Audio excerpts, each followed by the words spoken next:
I granted a boy, I was going and coming. Ryan, Coming back. his wife. I gotta get all the Mallory. payroll and taxes and everything. Before I go.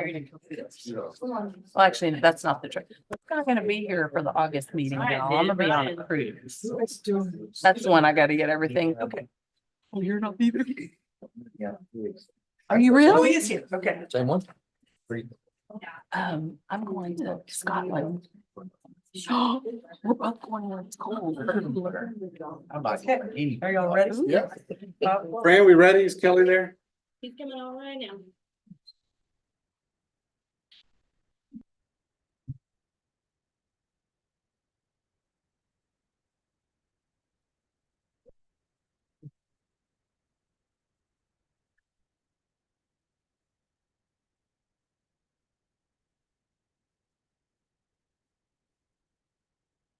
Looks like he's on. All right, we're going to start the meeting. City Council regular meeting Thursday, June 20th, 2024 has started. Please stand for the Pledge of Allegiance. Pledge allegiance to the flag of the United States of America and to the republic for which it stands, one nation, under God, indivisible, with liberty and justice for all. I believe Father Durkitz is going to provide us a prayer. Thank you. This is a prayer for hurricane season. Thank you. Almighty God, creator of the cosmos, whose spirit went forth across the chaos of the waters and whose eternal word brought order to our world, be with all dwellers in the coastlands who warily watch weather where tempests crash ashore. Help us be prepared, even as we place our trust in you. Reveal to us our neighbors in need of assistance. Strengthen us to rebuild wherever disaster strikes, and unite your human family through our common struggle to love one another as Christ loves us. Amen. Thank you very much.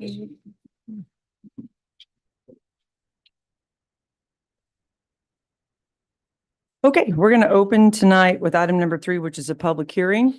The Port Aransas City Council will conduct a public hearing on the following items: PPLT FPLT 23-0000408, final plats of lots 1 through 16, Block 1, Trojan Street subdivision NUD, being a replat of Trojan Street subdivision CUD, City of Port Aransas, Nueces County, Texas, according to a plat recorded in volume 70, page 122, map records of Nueces County, Texas, and 0.837 acres of land out of 1.46 acres of land embracing that portion of Block 2, Block 32, lying northwest of and adjacent to 12th Street, and all of Block 9, Block 32, state land surveys on Mustang Island, City of Port Aransas, Nueces County, Texas. According to the plat recorded at the Texas General Land Office, Austin, Texas, said 1.46 acres being described in a document of records under document number 2023-017089, official public records of Nueces County, Texas. The applicant is 502 South 12th Street LLC and Terrahala LLC. Property location is at 521 Trojan Street. Is there anyone here that wishes to speak directly on this item during the public hearing before? Yeah. Okay, Kathy, come on up.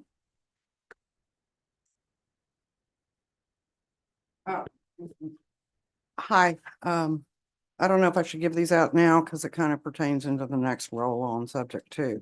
Okay, I'll give you 3 minutes to talk specifically about this item, and if you want to talk about the next item, which I'll have to read and announce, Right. you'll get an additional 3 minutes for that. Okay. So if you want to pass them out now Okay. or whatever you want to do.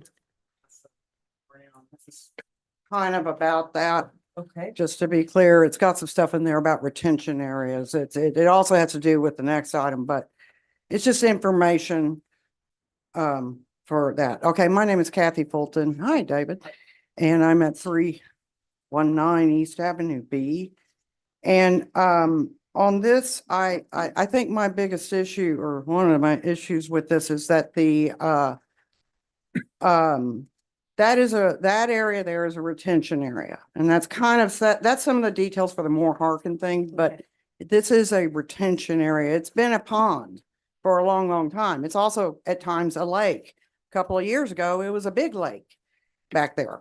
And you know, where that drainage comes from is from Summer Place and from the church area there. And that's, we went through a lot of this stuff when the Trojan Street CUD was being done. There was a lot of discussion about drainage and how to work that out.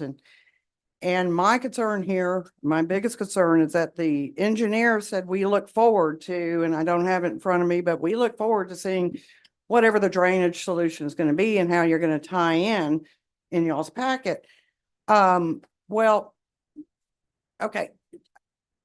I don't think anything should be approved without, it's the fact it's in our code, you know, without the full drainage plan that's been approved by the city engineer. The city engineer hasn't approved it. He's flat out said, well, I look forward to seeing that. Well, if that drainage, you're going to fill this area in, this area is going to be filled in. It's going to be filled in all the way. And then it's going to, what's going to happen? And I know we've got the new drainage and all, but still you're going to have the problem with the runoff and everything from all the back areas there of Summer Place, which I've been over there when it's pouring off, and it does pour off into this pond. And when I say pond, like I said, it can be a lake. So if we don't have the drainage plan, then this, again, it really should go back to P and Z until this part gets resolved so that the city engineer can look at it and clearly decide whether or not, and by the way, that drainage from that area of Summer Place isn't indicated really where that's really going to go. There's going to be some little 8-inch pipe, and then that's going to supposedly tie into whatever. But when you see how much that fills up, I don't think an 8-inch pipe is going to do it to get it over to where it needs to go. It's going to be overflowing. Now, the other problem is the neighbor over there, Susan Lagador, and I would actually say Mr. Lafayette's property, would also probably have a problem with flooding when things fill up and can't get out of there like we need it to.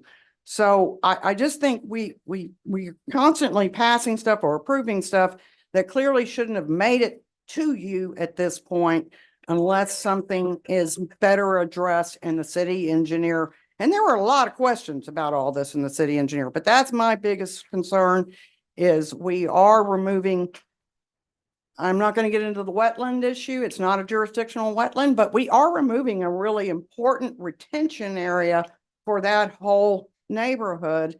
And it has played a big role. That's what I want to say. Okay. Thank you, Kim. Anybody else on that particular item? Mayor Moore, would you like me to read Luke Daly's? Yes, I think that's appropriate during this time. Yes. This comment is from Luke Daly, 619 East Avenue B. She says, I'm very strongly opposed to the granting of this variance or approval of plat in final plat 2300408, even with amendments, restrictions, or last minute changes to the Trojan Street subdivision 521 South Trojan. This is yet another attempt to weaken and undermine existing zoning and development regulations. It's disgusting, but not surprising. The other developers on planning and zoning should choose to ignore the engineering review, approve this, and pass it along to the council. Now the task of protecting citizens and their property owners' rights to a safe, livable community falls on the council to deny this application. Uphold the laws we have enacted and serve the public good as they have promised. Okay, thank you, Fran. Anyone else? All right, hearing none, we're going to move on to the next item during the public hearing. It's a discussion on amendments to the City of Port Aransas Code of Ordinances, Chapter 25 zoning and Chapter 21 subdivision. Possible discussion includes, but may not be limited to, exceptions for Section 25-147. Ms. Fulton, is this the other item you'd like to discuss? Yep. Okay, come on back up.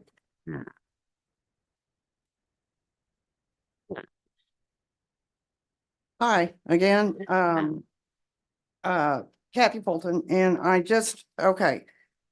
There is so much in here on this changing.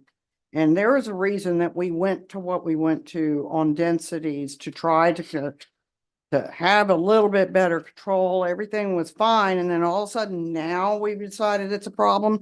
So I'm going to run through some quick examples. That one I handed you on the Moore Harkin deal, I don't see where there's been any that they've got a problem because of the ordinance, because it was already platted. I think that they've got a problem because of what I handed you, because they have a drainage issue where the Corps, I think, is trying to tell them they need to drain their water towards the wetland that's behind there. If you want to read through that, that's kind of what I think is probably happening there.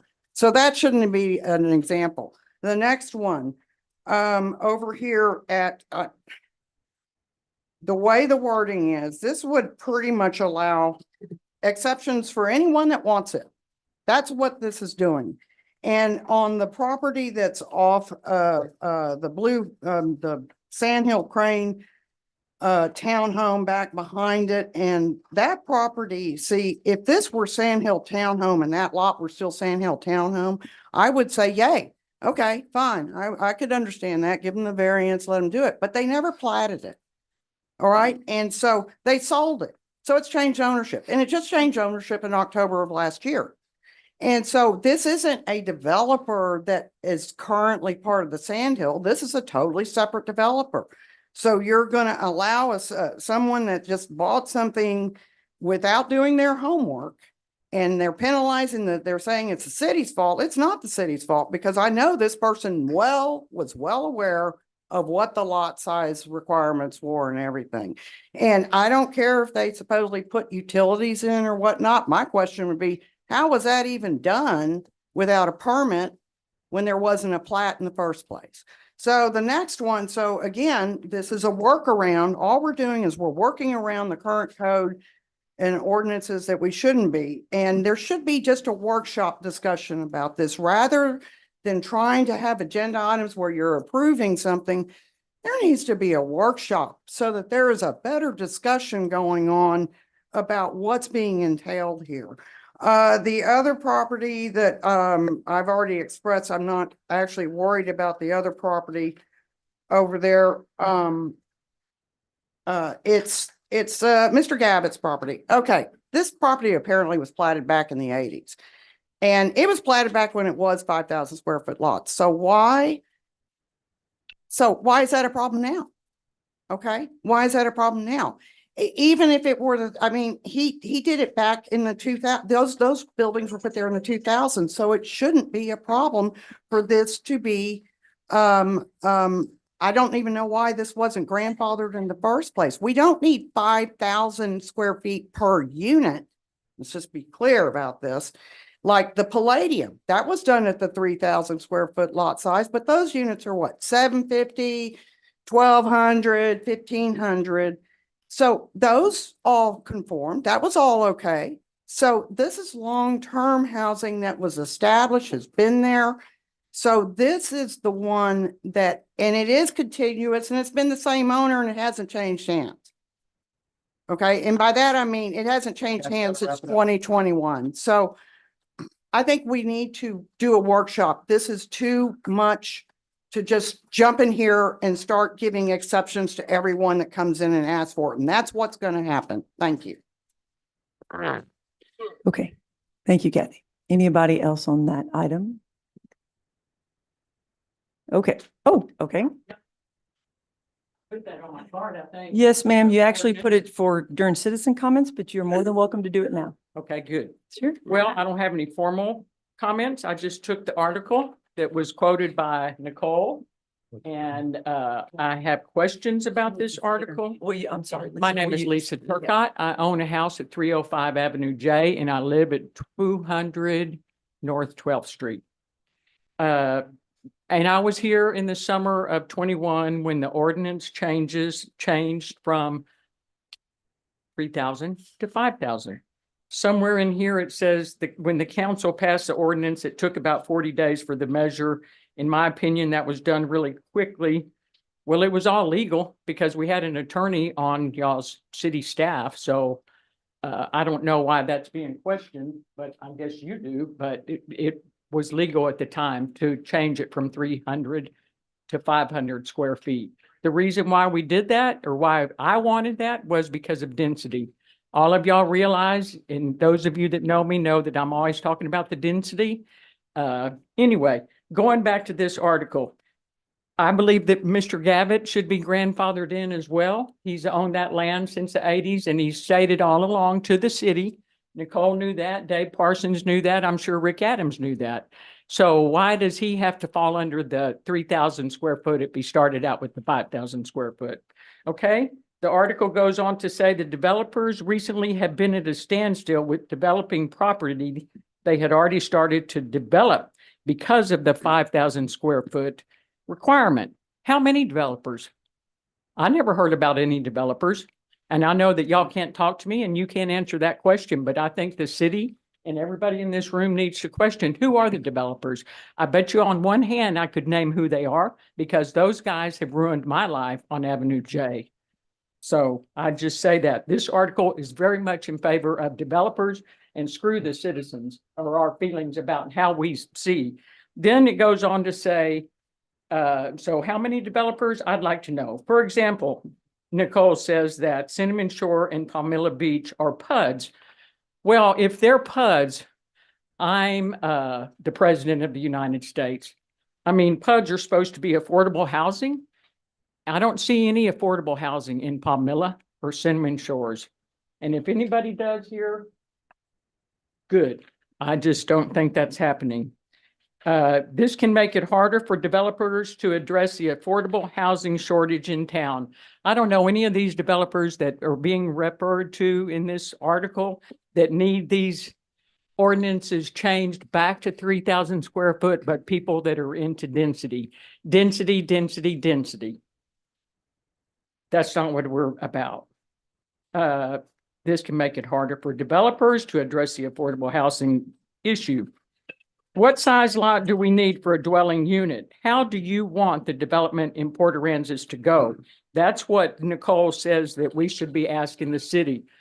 How do you want the development to go? You know how I feel, Dale. I talked to you before I voted for you.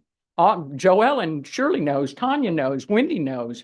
I don't know you, so I can't really say. Dave Parsons surely knows. Density is outrageously terrible for Port Aransas, and it didn't start after COVID. It started after Harvey. I know my time's up, but if Barney Farley was alive today, he'd make a bumper sticker that said, "Until the last square inch is filled." Y'all won't be happy. The developers, whether it be Brandon Lafayette or McCabe or whatever his name is, or Nick Lorette, who were sitting on P&Z. It's just fair. Thank you. Okay. Anyone else on that item? All right, the third item in the public hearing is to receive public comments on the Youth Services Standards of Care Policy, which was adopted in compliance with Section 42.041B16 of the Texas Human Resources Code. The policy is intended to be the minimum standards applicable in all elementary ages 5 through 13 recreational programs operated by the City of Port Aransas Parks and Recreational Department. Anybody here on this specific item? Okay, we're going to wrap up the public hearing and move on to item 4, which is proclamations and presentations. We have a very special proclamation and presentation to make for our soon-to-be retiring Chief Scott Burrows. And so I got a couple of things to say, and I'm sure some other people do too. So. Yeah, Chief.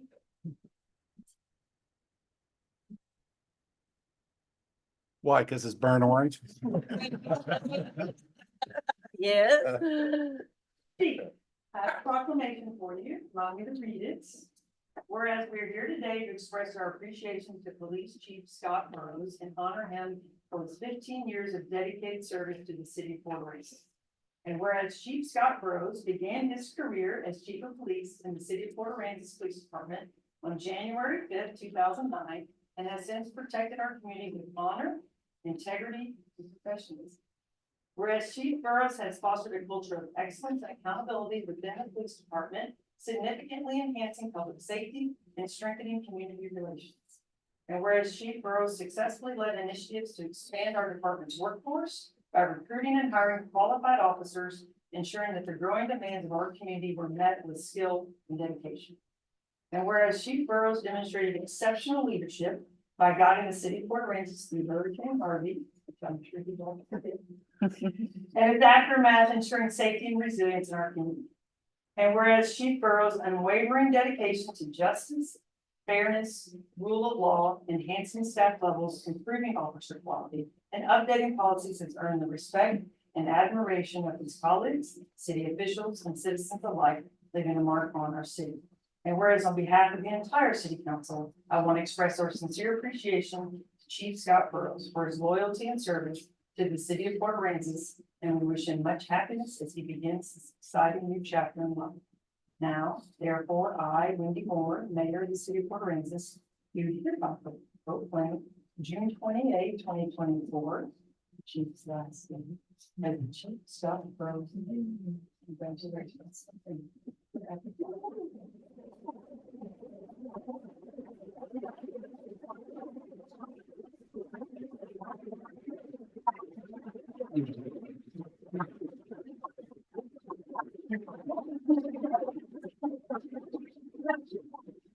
We have this lovely item for and a card, and the best is you and your chair. You won't think, you'll miss us that much because you'll have your beautifully colored chair. But please take the opportunity to say something, and I know some council may want to say some things too. Okay. Thank you all. It seems like just 15 short years ago, I was standing here for the first time. So time really does fly. Been very blessed to work with some remarkable councils. David, I know there were a couple occasions that you would wish they had chosen somebody else, but you stood behind me, and I appreciate that very much. Was very blessed to have a couple city managers that were fairly easy to work for most of the time, and a remarkable councils. We were very lucky to be here at the right time as the transition is beginning to work where we are. And I'm very grateful to you all and your foresight and understanding of the importance of having quality law enforcement in town. Made it great. And for those of you who are asking if we're going to be back, I've got plaques at the cemetery. Thank you, Chief. Thank you. You know, Chief would give you the shirt off his back. And he never did give me a shirt, but he did give me a pack of underwear. When I lost all my clothes to Barbie. Aw. TMI.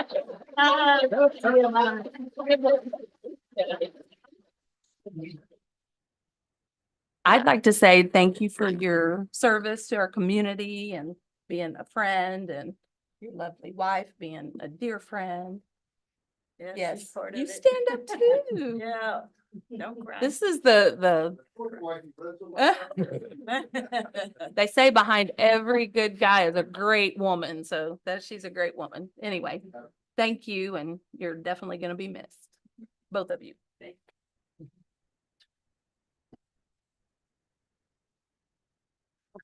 All right, that's the good stuff. I like that. Not to see good, wonderful people retire, but it is nice to honor and celebrate them. So thank you again, Chief. I know you have a couple more days here, so you won't be a stranger just yet. All right, so we'll move on to item 5, which is citizen comments and reports. And so we do have a few of those, and I'm going to start with another piece of great news, which is from Ray Mooney. Ray, can you come and speak, please? Hello. Ray Mooney. I live at 1717 Palisades Drive, and I am also the Nature Preserve Manager for the city. I know all of you, but Mayor Moore encouraged me to come up here and talk about the Great Texas Birding Classic. I found a t-shirt in my office. So the Great Texas Birding Classic is put on every year with from Texas Parks and Wildlife Department, and it's statewide competition for birding, but it's a lot of fun. They have a ton of different categories that you can compete in. And so this year we had 3 teams that we organized, the city, and 2 were with our youth birding club. So if you weren't aware, we have at Olson Elementary School, youth birding club. We take the kids out to the birding center and other places if we can and teach them about birds and just get them outside. It's been a great program that was started by Julie Finley. I think the person the kids are like 30 years old that started with it, but so we had two teams. One was the blue merlins. Merlins are a bird, so we played on that. And then the Olsen Ospreys, and those teams were sponsored by the Texas Ornithological Society, so they paid for their admission for the contest, and they did awesome job. The kids, they did a big sit, which is where you stay at the birding center and you don't go off the tower, and you count as many birds from there. And then they did a sunrise to noon, so a couple of the students that were more into it went all around town from sunrise to noon and counted birds. And then we had our 4-day spoonbills, which has been long. I don't know how many years they've been doing it, but the Chamber of Commerce and the Tourism Bureau sponsors that team. And so we got, and Mayor Moore was on our team, Colleen, me, and everybody else in town, it seemed like. But we got first place in the Central Texas coast for the big sit. So that day we sat on the tower at the birding center, the one kind of to the left, the now old one. And we counted 119 species from that spot. So yeah, it was an awesome day. I got there before sunlight, and this was before the flamingo was hanging out all day, every day. And it was there, like, it was dark. And then we saw like this big blob of pink, and then I'm like, it's here. And then it was gone in like less than 10 minutes. But then the next day, it literally was there for like a month, every day, all day long. Yeah. So we were lucky for that, but it was a lot of fun. And so we just wanted to share the good news. And yeah, we're turning Wendy into a birder, I guess. It was very awesome. This year. I know. So Yeah. we encourage you all to participate next year as well. I appreciate that, Ray. Thank you very much. I wanted you to celebrate your success. And then, so the winners don't win money. They get to pick their favorite conservation grant. So they're going to give us $5,000 for the birding center. Yay. Awesome. Good job. Yeah. That's part of the purpose of winning. Yeah. So, Thanks for winning. yeah. Thanks for being so knowledgeable and patient with teaching me. If those of you have never been to any of our birding facilities, and I know most of you probably have, but we have first-class facilities, and it's amazing the amount of species that you can find just sitting out there for even a short time. So very cool. Thank you very much, Ray. I appreciate you coming up. All right, next is Michael Bowler. And these are in no particular order, so just come on up, and you have 3 minutes, Michael. I know you've been up here before, but just state your name and your address and Okay. speak My what, name's Michael yeah. Bowler. I live at 508 South Station Street. And a couple little things. The last time I was up here, I asked for a sidewalk, paint the crosswalk across the street. You guys did that, which was great. New construction, they kind of wiped it out, but there is a differential between the asphalt and the concrete, because they have a concrete street now, first, I guess. Anyways, I just want to bring that up to your attention. Second thing is beach parking permits and stuff. I have a problem with it a little bit because, I mean, I got a son, 17-year-old, anybody want one? He's a good kid, but he took the wrong car out, got the a parking permit ticket on it, or fine on it. Then I noticed, okay, then he got a thing for past a pole. So I went out there and checked, the signage, and it says pole, and it says those aren't poles. So I don't know if you guys know it or not, but those posts aren't poles, just for semantics. Anyways, I mean, the little signs when for Sandfest and for spring break, they had these little signs Oh, attached to the barrels. attached Right, to the barrels. yeah. Don't Yeah. gotta stay on this. I mean, it's like 70 feet away Yeah. from the dunes, but it's like, hey, stay that way. So someone said, got a little frivolous and said, oh, you didn't get his big truck in there, so that's $110. Okay, well, we got that one ripped off. I mean, got the judge to waive that because I asked him, do you have any pictures, or that's not really a pole. because a pole is cylindrical and not a little M-shaped post. Anyways, okay, that's the other thing. I'm a little nervous, I guess, but anyways. Our inalienable rights, beach, high tide. I'm not exactly sure if the city has the right to charge for a parking permit. Because according to the Texas state constitution, we have an unrestricted right to the use and ingress and egress to the public beaches. So I think there's a conflict there. I mean, that's just me reading it. So I went further and there's actually, you can go to common law and even Roman law. And the beaches were available to use because fishermen would come ashore and have a free space because no one owns the beach because the high tide and the stuff. Anyways, I just wanted to bring that up because I got a few fines from my 17-year-old son. Thank you. Thank you. Thank you. Okay, all right. A minute. Okay. Kyle Eby.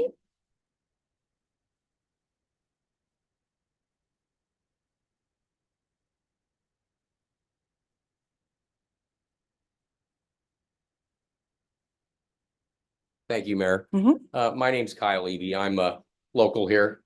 We're here to speak. I'm with a group of friends from the marina about liveaboard permits at the marina. I'm not a liveaboard, but I do live here in town. I own a home here, and I spend a lot of time at the marina. And the reason we're here is because currently the marina has a limit of 20 liveaboard permits. The beautiful renovation of the marina has just been completed, and it is stunning. We're all so proud of it.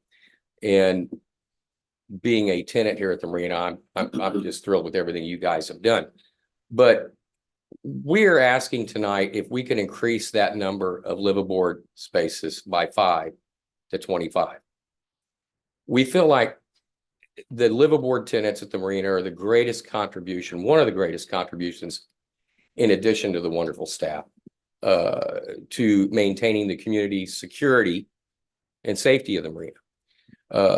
A number of years ago, after Harvey, gates were removed and things were changed, and the docks are open to the public, which we love. Myself, as a non-liveaboard, I love it. A lot of people walk by, they love to look at the boats, whatnot, but unfortunately, we get other people too. It happens. And from a security angle, the liveaboards have given us some of the best security we have. I believe many of the staff at the marina would agree with that. And the other thing is, it's a great way to build community at the marina. Our liveaboards there are honestly the best group of people you can imagine. This weekend, or this past few days, I think everybody's aware of the high tide, the storm, and everything else. There were some incidents at the marina. A boat was sunk. There were, loose lines and the typical stuff. But it's the liveaboards that usually catch this earlier. I mean, they're there 24/7. And we're not asking for a lot.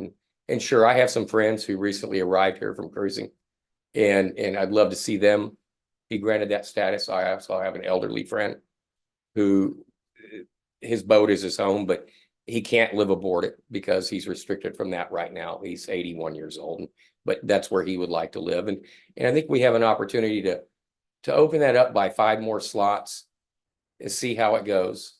And continue to build that community at the marina and make it the best marina on the Gulf Coast. And I've been to many, and you guys are doing a great job. Thank you for your time. Thank you very much.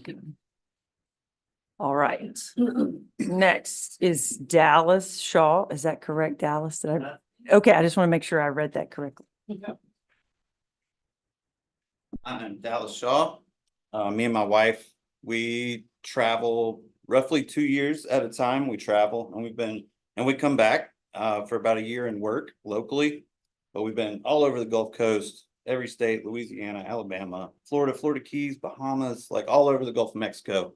And we find ourselves continuing to come back to Port Aransas because we've made Port Aransas our home port because we love this place so much. It's amazing community, amazing boating community, and an amazing liveaboard community. So the liveaboards are a really important part. Even last night, Kyle said a boat sunk, but actually a boat didn't sink because at midnight, liveaboards were out checking boats, checking lines, and we noticed a boat sitting low.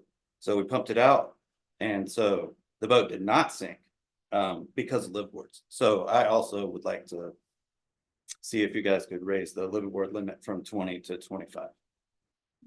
And that's all. And I love this place. We really do. We keep coming back. We've been all over. We've been in the Bahamas, anchored in the most beautiful places, and we still keep coming back to Port Aransas. And we are proud to call this our home port. Really proud. So thank you for your time. Thank you very much, Dallas. Okay, Dawn Shaw.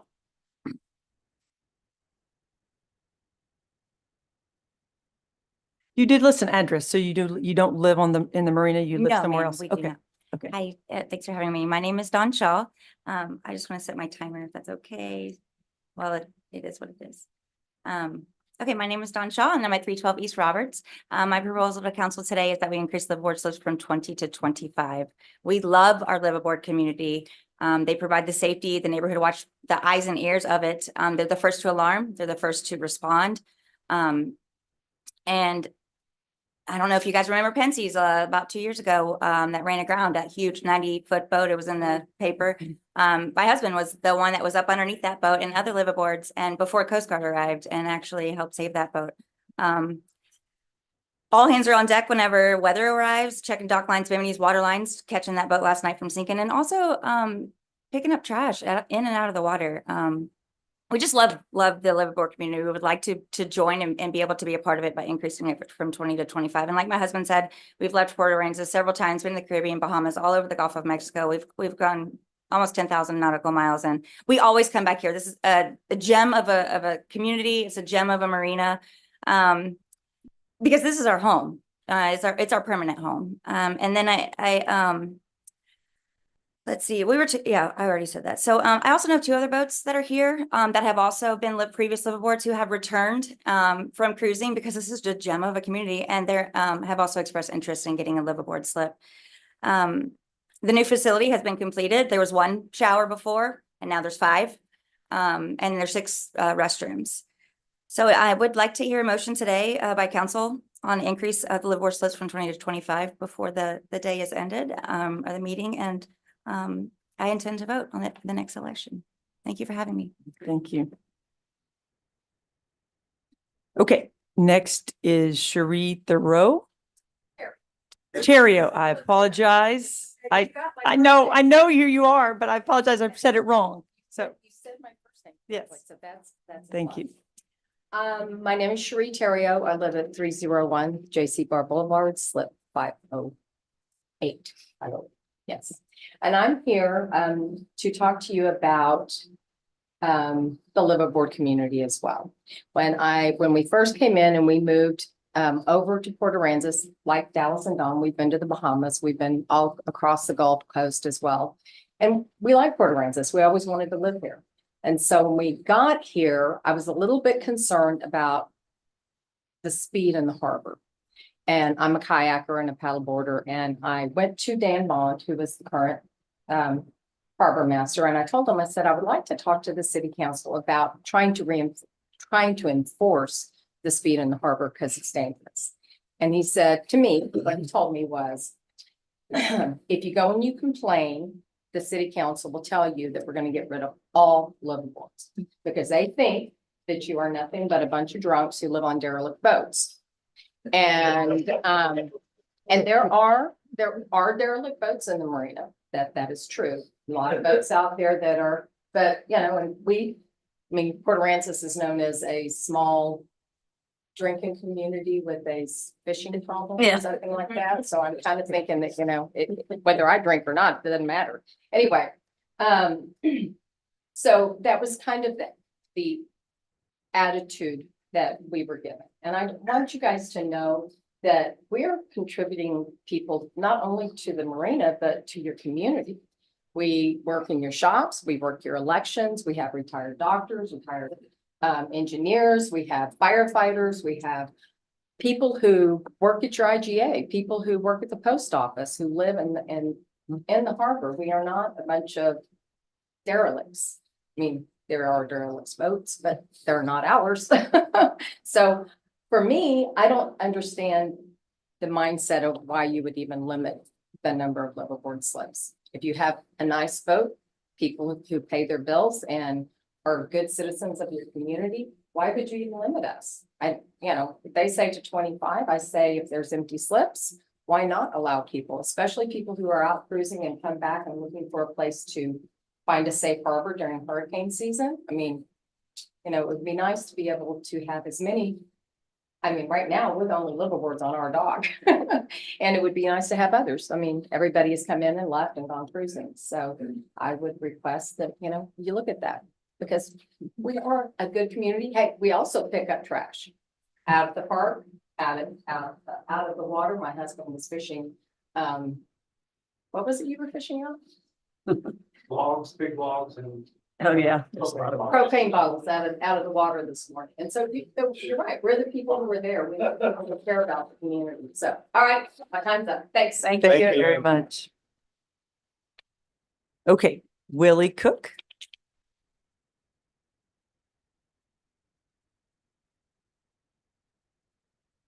Yeah, here we go again. Yeah, my name is Willie Cook. I don't really know a lot of you guys personally, but I grew up here. I was born in '69 in Victoria, came back to the island, grew up here all through '70s and '80s. Mid '80s, I graduated, got my first house. A month later, got a job with the government, left, and ended up in Austin years after that for a 27-year career with the fire department. I was here for Harvey. I was part of Texas Task Force 1, so I was working here all through Harvey. But as a kid, I grew up on a boat in the marina and on St. Joe's Island and wherever else we ended up. And I can tell you that the liveaboards at the marina are probably the heart and soul of the community on the water here. Last night, like they said, we pumped out a boat, we fixed the leak. Had it been 30 more minutes, it would have been on the bottom, a lot bigger mess, et cetera, et cetera. But it's not just that. I mean, it's everything around the community itself, around the marina. It's almost as if you have a self-sustaining society that when things go bad, they're always there to help each other. And I feel like, well, I mean, for an example, Corpus Christi, I don't know if y'all remember Davidson, who was the harbor master there a long time ago. He built that marina into, they did a good job with it. Their status, their thought on it is they allow 5 to 7 liveaboards per facility. So, they have 4 facilities, but they have 20 liveaboards, I think. We have 5 facilities now. That's 25 to 35 liveaboards. And there's not, I mean, I'm not set on a number or anything, but what I would like to see is, for example, the people that do come back in the summertime and things like that, we would like to see them have a place to live for the summer, for the year, for the 2 years they come back to save up and, to make their money and be part of the community. They'll leave, but they will come back. And I mean, for the most part, it's not something that we can just think about. I mean, there are people that have come back on the promise of a place to stay currently, and now there's no place to stay. And so, we're doing the best we can to keep people from breaking the rules and all that. But, it's a little more urgent than just, hey, we'd like to have some more liveaboard slips. I feel like at this point in time, it's more like we really need some more liveaboard slips right now, because there's more or less people that they come back on a boat and they have no place else to live. That's their home. Much like people are retiring to RV and vans and things like that now. I mean, it's a different lifestyle. I'm fortunate. I live here on the island. I have a home here on the island, but not everybody else does. And I mean, obviously not a lot of people can afford to live on the island anymore. So, but my hope is that you will actually think about that today and hopefully grant some more liveaboard slips before we go home tonight so that we can get some people some peace of mind. I think we have a sign-up list now. It's my understanding that we didn't have a sign-up list before. So now we have an official sign-up list, and I think there's 2 people on the sign-up list. So, if we can figure something out, that'd be great. Thank you. Thanks, Phil. Just so you guys aren't sticking around all night waiting for it, it has to be an agenda item for council to take a vote on and discuss and take action. that is not an agenda item for this meeting, so you would have to get it on a future agenda item. So just so you guys know that. Well, I was under the impression that at a meeting a while back that, Sean came in and they got 5 more liverboards granted or 7 more liverboards granted. And I believe Tanya said it didn't have to be a special agenda for that. No, that was an agenda item. Right. Yes. Yeah. Yeah, and also that's why we can't respond during citizen comments. But we do, I'm glad Dave said something because we don't want you to sit waiting all night thinking we're ignoring you specifically, but it has to be an agenda action item for us to actually take action. So, okay. Only city council members can put things on agenda. So it would be my direction if you all as a group collectively want that to speak to some city council members, and it could be possibly put on, a future agenda item for discussion. Okay. All right. Thanks, guys. And thanks for picking up trash and being good community living board people. Your park's clean every day. I believe it. I know our elections are run better too. Okay, Mr. Marsh, Ken Marsh. I suspect you don't want to talk about the marina, Mike. but you could. But first, I'd like to echo the sentiments of the council and of the folks here, the Chief Burris. I've been here most of his tenure, or maybe longer, and I'm certainly glad that we had you, Chief, and thank you for everything you've done for all of us. I appreciate that. And thank you, ladies and gentlemen, for being here and your time and efforts. And I'm back. I was here a month ago to talk about my street out there. I guess it's really your street, but we built it out in the morning. And it's been torn up a long, long time. And it's a bad thing for those that live out there and those that go back and forth, the workers. It's a safety precaution, a safety thing for the first responders and for our work people that come in and out, as well as us citizens. And nothing's been done. Since I talked to you last time a month ago, it has gotten progressively worse. One day I was out there and last week, and by conservative estimate, there was over $1 million worth of equipment on that piece of property and lined up on both sides of the street of Mustang Boulevard going down, all the way down. And they had some traffic guys out there, some guys with signals, but they got me in front of a road grader one day, so they're not paying attention to what they're doing. So it's a safety concern. It's a terrible looking thing. And I'd like to get some help. And I think maybe just besides some help on this issue, I think maybe that the council and the city manager has a duty. I don't know whose duty it is. It's yours to direct the city manager and his to do it. And I know the city manager can't go and inspect every job, but he's got department heads that he can select to do that. This has been way overdue. It's been a costly, very costly thing to the developers out there. And so they're probably going to come back here to you someday and say, oh, we spent too much money out there. We need some breaks on some of these things.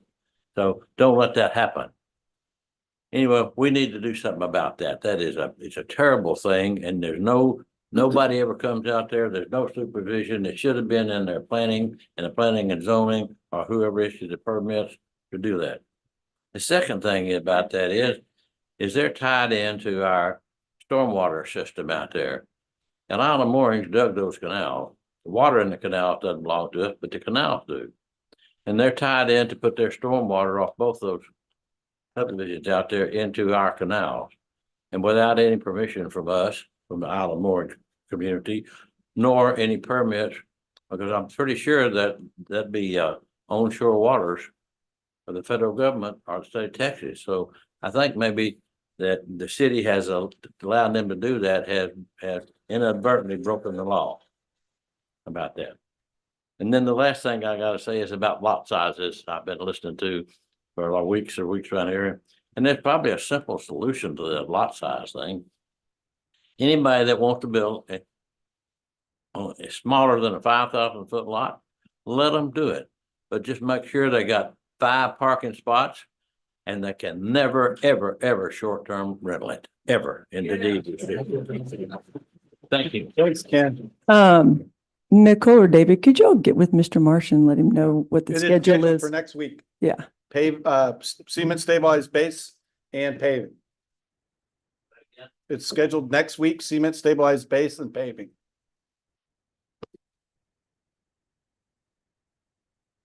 That's the schedule. That should have been done 8 months ago. Yeah.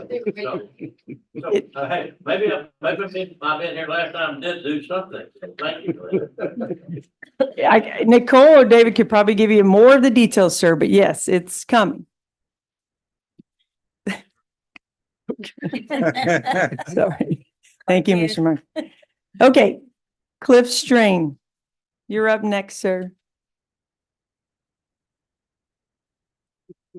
Really just wanted to thank the board for establishing the hotel occupancy tax committee and making those selections and getting Lawrence to work with them and just, we're very grateful for all the hard work that they did. And it was hard work on both sides of the coin on, you know, those applications and a learning process for everybody. I think it'll be better and smoother next year, but we really do appreciate the opportunity and the hard work that committee did. That's it. Thank you very much, Cliff. Oh, but also, is that we are still continuing our historic property awards. Pat Kopenberg is going to be the next one this week. And that's the Teller Studeman home, which goes all the way back, you know, to Herman Magnus Teller, you know, was in the Coast Guard, and it'll be an associated story, and that's going to be at 11:30 on Wednesday. So y'all are welcome to attend. Okay. Thanks. Okay, that is it. So we are going to move on to item 6, the consent agenda.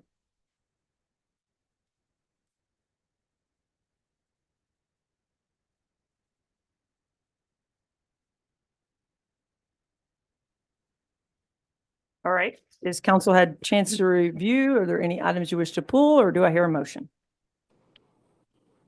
I'll make a motion to approve the consent agenda.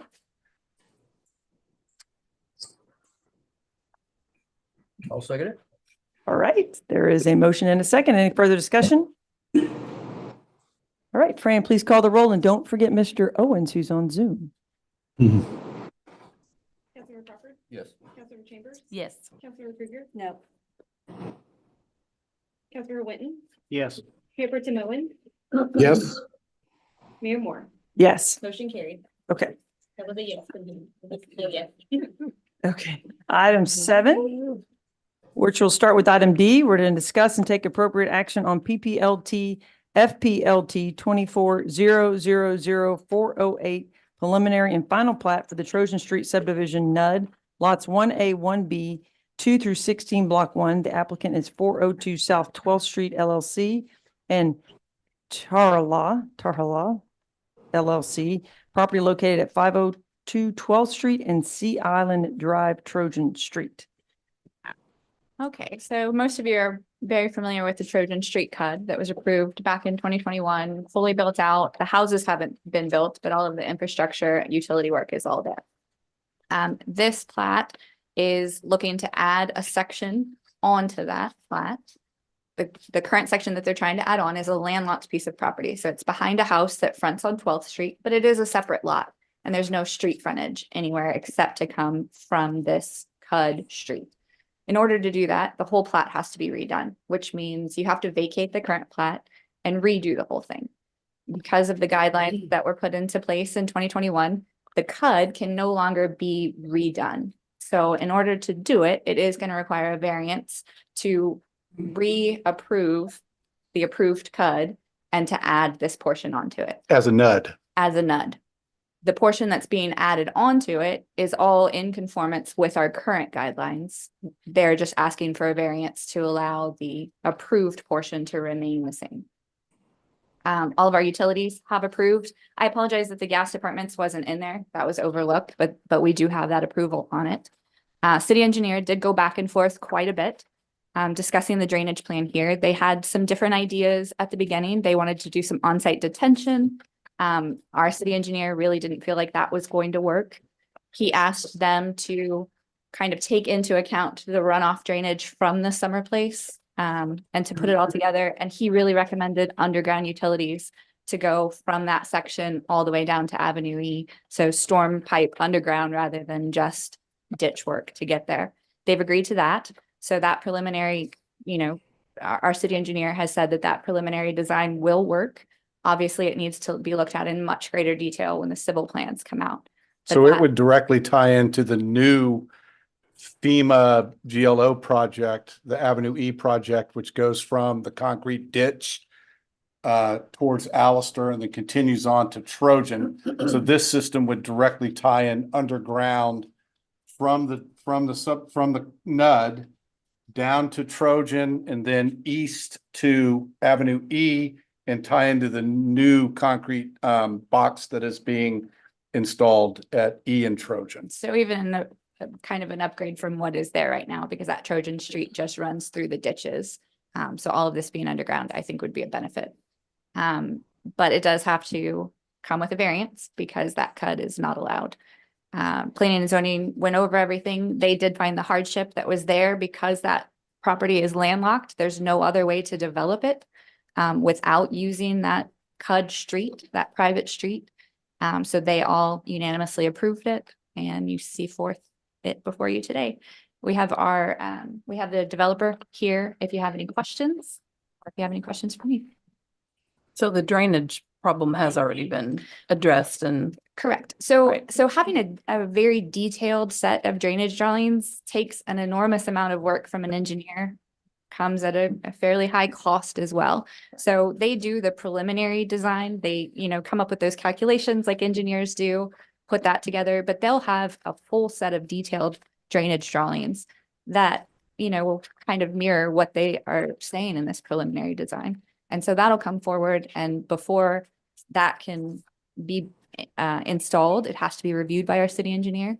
Before we file this plat, that has to be reviewed, has to be installed, has to be inspected, and then that plat can get filed and people can move forward.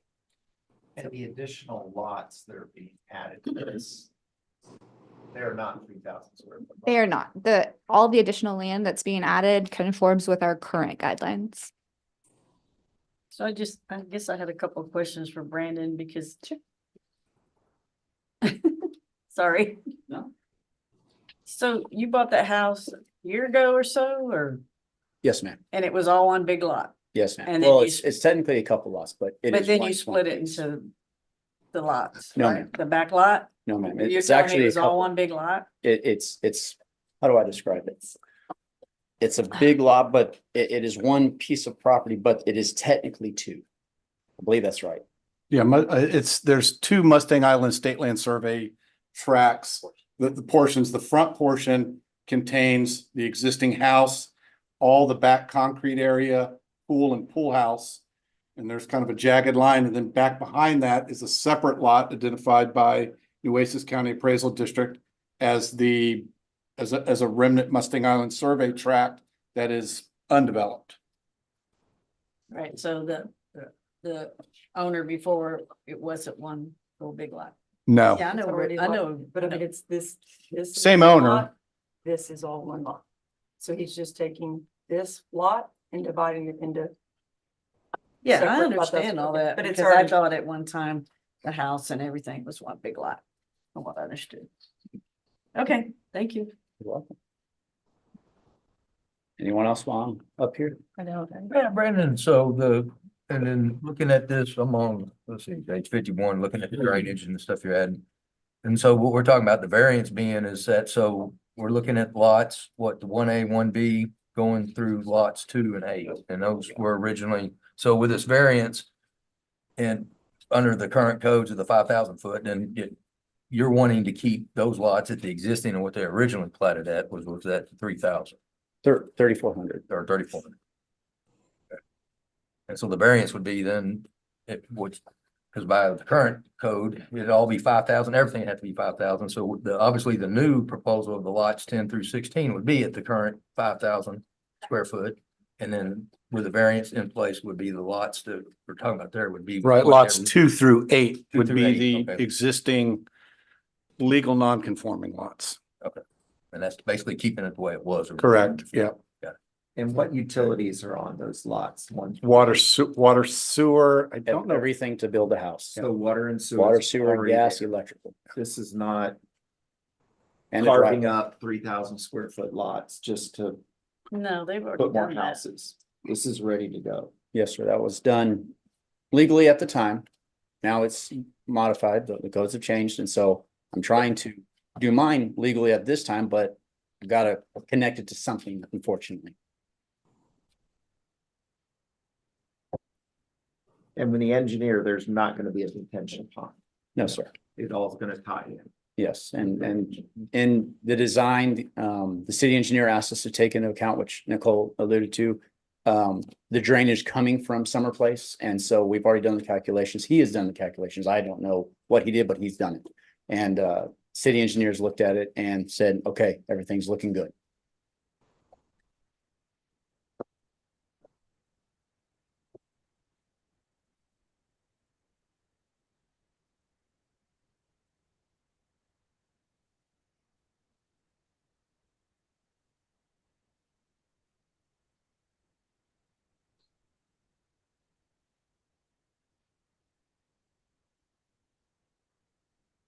And Summer Place is the street, not the house. Correct. Causing the flood. Correct.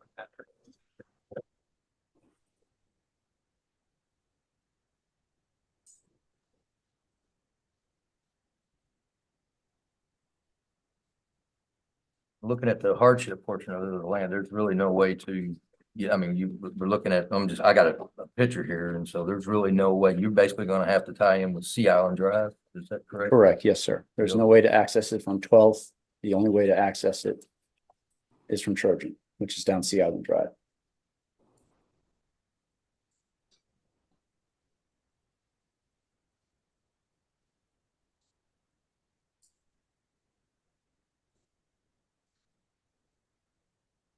From a plating standpoint, as a city, it seems to make more sense to create one subdivision than have two separate subdivisions. I mean, if you had access to the lot as it stands, then you could create a separate subdivision under the current ordinances, and then you would just have two separate subdivisions, right? You would have your existing CUD, and then you would have your new subdivision, but it makes more sense, I'm sure, from a plating standpoint, to have one homogeneous NUD, if you will, so that you're all in one HOA, one community. I mean, It's definitely cleaner. much cleaner. So you bought that from Richard Shore or? Yes, ma'am. Okay. And you have a partner in it? No, ma'am. Nope. Oh, okay. I just thought it was two LLCs there. Well, his LLC and mine, we're submitting it together because he has to. He's a part of it for now. Oh, that's the other one. That's Sharon Russell. I think I want to say David. I've been working with Sharon, and if you look, she's the one that has a 10,900 square foot lot. Yeah. And so they have asked, they had plans to maybe subdivide that for the future. They'd have to go through this process as well. And so I offered to do that for them, and I did not get a letter from them, but they have told me they're very excited and happy to see what I'm going to do back there. Yes. Included as the applicant because they're owners of the property. Well, they don't have to go through it. Is that the lots 1A and 1B? Yes, yes, sir. That's correct. But when you bought the property, you knew there wasn't a drive. You couldn't get to that. You knew that was landlocked. No, I actually didn't. I did some investigating. I was given some information that I didn't quite work. And so I had to pivot and figure out how. Gotcha.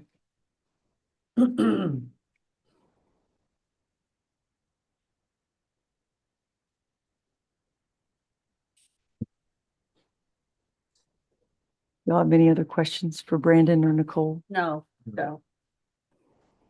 Chuck? Mr. Owens, Councilmember Owens, do you have any questions? No, I do not. Councilmember Winton? No. Okay.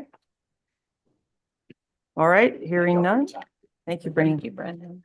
Is there a motion? I'm going to make a motion to approve. I'll second. All right, there's a motion and a second. Any further discussion? All right, Fran, please call the roll. Mayor Pro Tem Owen, Yes. Councilmember Krueger,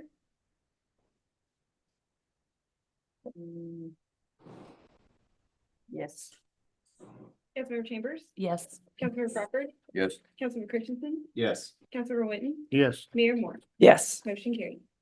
All right, item E, discuss and take appropriate action on a report from Planning and Zoning regarding the city council's directive to amend chapters 21 and 25 to add exceptions to minimum lot requirements in specific circumstances. So this was continued on from our discussion at the last meeting with some of these issues that have come up with people like Bill Gavitt, with people like the Sandhill Townhomes. There was, a lot of people that spoke at the beginning of the meeting that don't really understand how some of those issues work. And you can't just be grandfathered. That has to be written into any ordinance. And so when I said that I thought that this went very, very quickly, I wasn't saying that I disagreed with reducing the density. I just think that these specific kinds of incidents weren't taken into account and kind of made issues for people. So, And I think, and remember when we did it, we had the permit vesting in place. So if you had an active permit, that was the only way to technically get grandfathered, was that if you were continuously, if you had started your project before the 21 changes, if you were working on it up to 6 months before, and you had a permit pulled or active, or a plan. then in you place. were technically grandfathered. But if you did not do, let's say you had a project that was sitting stagnant and you didn't have any active permits like Gavitt probably, Mhm. then you did not qualify for permit vesting because you didn't have an active permit. So therefore, you were subject to the new 5,000-foot rule regardless. Right. And so I think that even the people that spoke at the beginning feel that, Bill Gavitt should be grandfathered, that the people from Sandhill should be able to plat their land separately. That is all that this today is doing, is just taking those specific types of situations. This is not opening the door back up to, 3,000 square foot lots. That's not the discussion here. So this language was written very specifically to hit kind of those issues and give them a fix without just rolling back the changes completely. So we were very careful in the language we selected here. It's very specific to certain types of situations. And I think that this goes a long way to solve those people's problems without just going back to the way things used to be. P&Z took this up at their last meeting. They unanimously agreed. They agreed that we should probably take an overall look at our development ordinances in general compared to our comprehensive plan and see what kind of big changes need to be made to facilitate whatever goals, the comprehensive plan and the current city council have in mind. So that was their recommendation. And you'll see that in their report, that their recommendation was to create that working group to kind of take a longer time to really look at different solutions for workforce housing for different types of situations. But in the meantime, to pass these amendments to the ordinance that kind of grandfather those people in. I tried to put together some visual examples of the situations that people were in and kind of the language solutions we came up for that.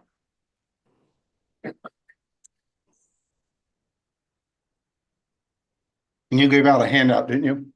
Uh-huh. I believe I gave it to everybody at the beginning. It was in the packet. It didn't print very clearly. So I gave everybody a printed copy there to see.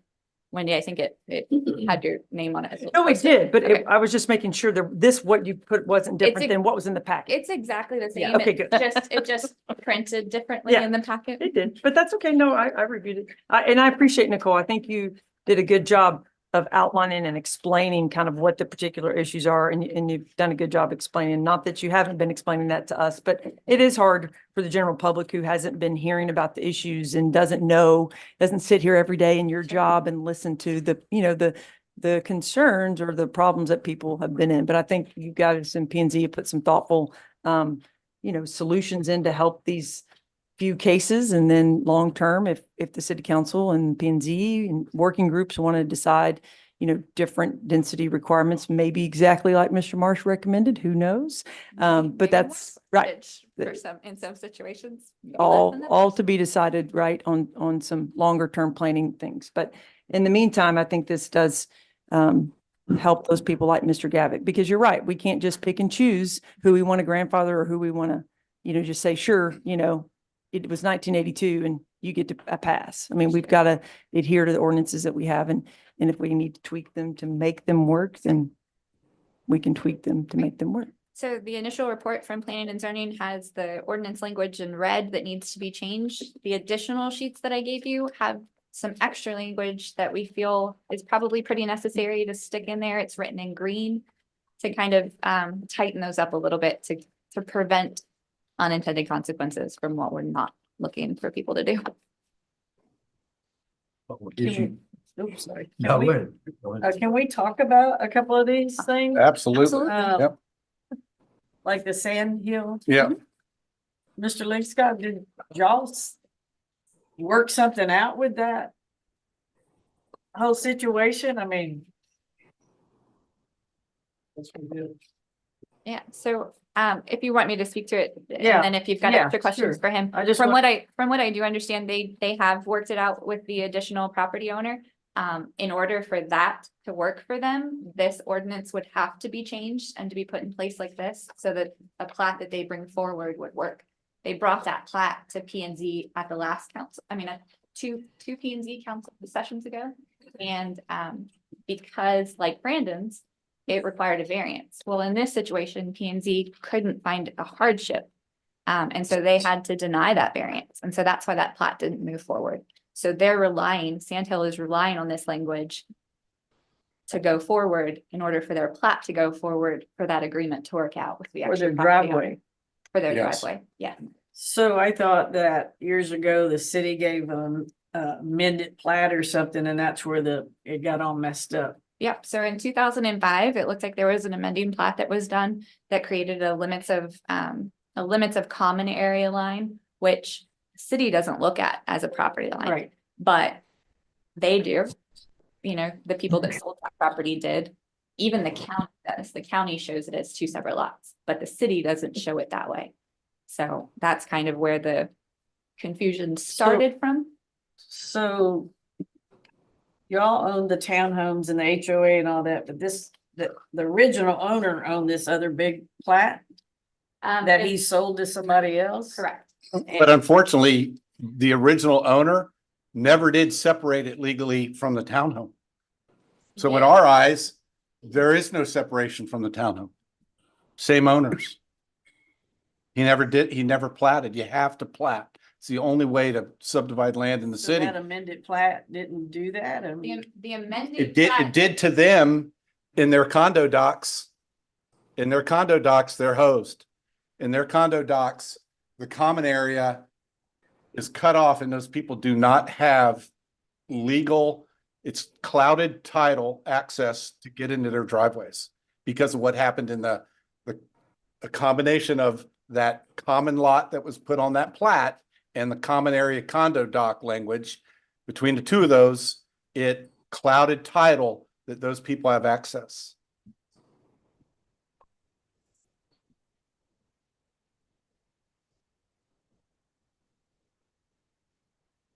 So unfortunately, yes, just your condo docs alone can cloud title, which we don't have anything to do with, but this was kind of a combination. The having it on the plat didn't help matters, but yeah.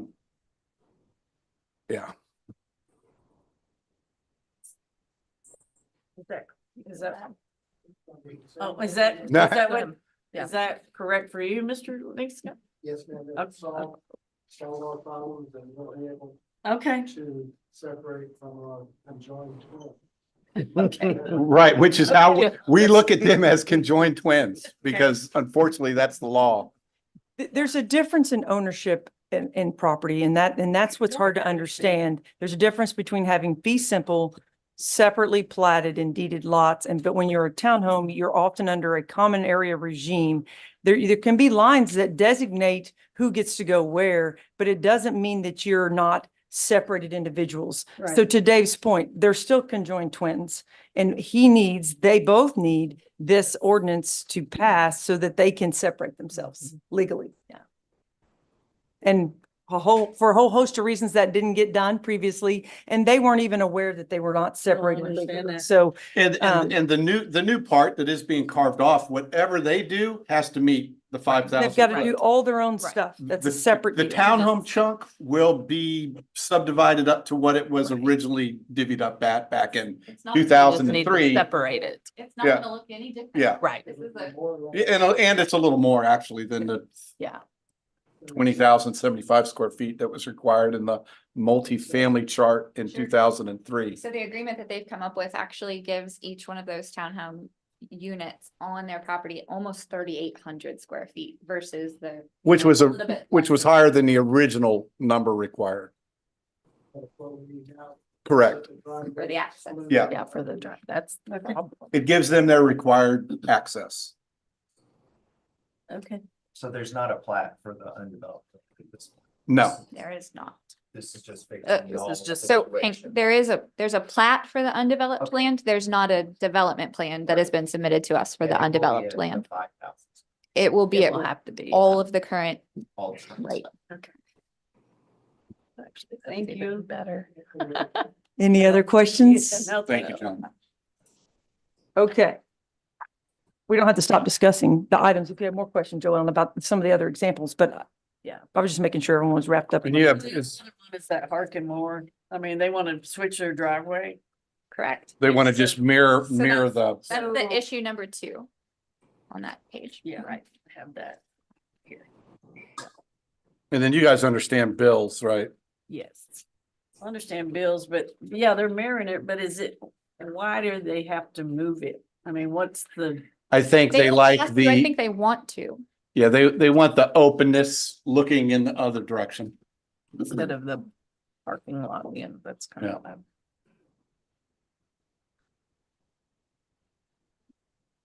And so So, I mean. That's probably in- the least critical of the four, but Yeah. In city Yeah, staff's, I'm feeling like in I know city they staff's want it. opinion, So you know, what's the there's, problem if they just want to there's, switch it? there's 6 lots there. Because it's replatting it? they, Because yes, it's you'd have to replatting it. vacate the plat. We have to vacate the plat, just like Can't the go back to variance a code. that we just approved. Then, I right. just keep my driveway the way it was. Well, that's We what could. P I and Z mean, told that's them. what P and Z told them to do. P Yeah. and Z, they brought this to P and Z requesting a variance. P and Z said, no variance, you don't have a hardship. But if there's 6 lots on a certain amount of property that was approved, it shouldn't matter how those lots are configured as long as the drainage and all of the infrastructure works correctly. And so this amendment allows those to be configured in any way as long as there's no increase in the number of lots. Yes. On issue number Not a one. hardship. Is that Jolita's? I mean, I'm Bill's? sorry, yeah, Bill Yeah. Gavitt's, I'm reading the green and the red. Yeah. At the end, it says at the time at the time of the development's initial approval, have a note for us. Yep. Question, underlying portion, initial approval can go pretty far back. It might have some unintended consequences, so I'm just curious of an example or what we're.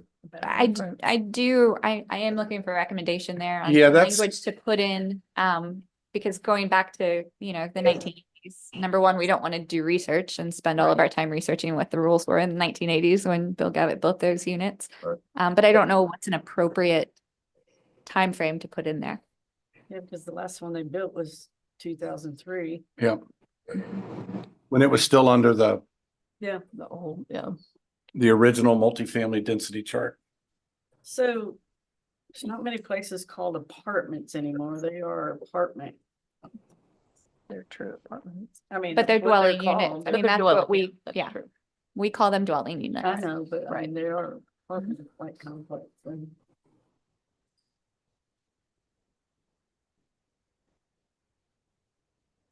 positive thing for the city to have We need it. somebody that wants to build those. They always have since '83. They I know, built those but things.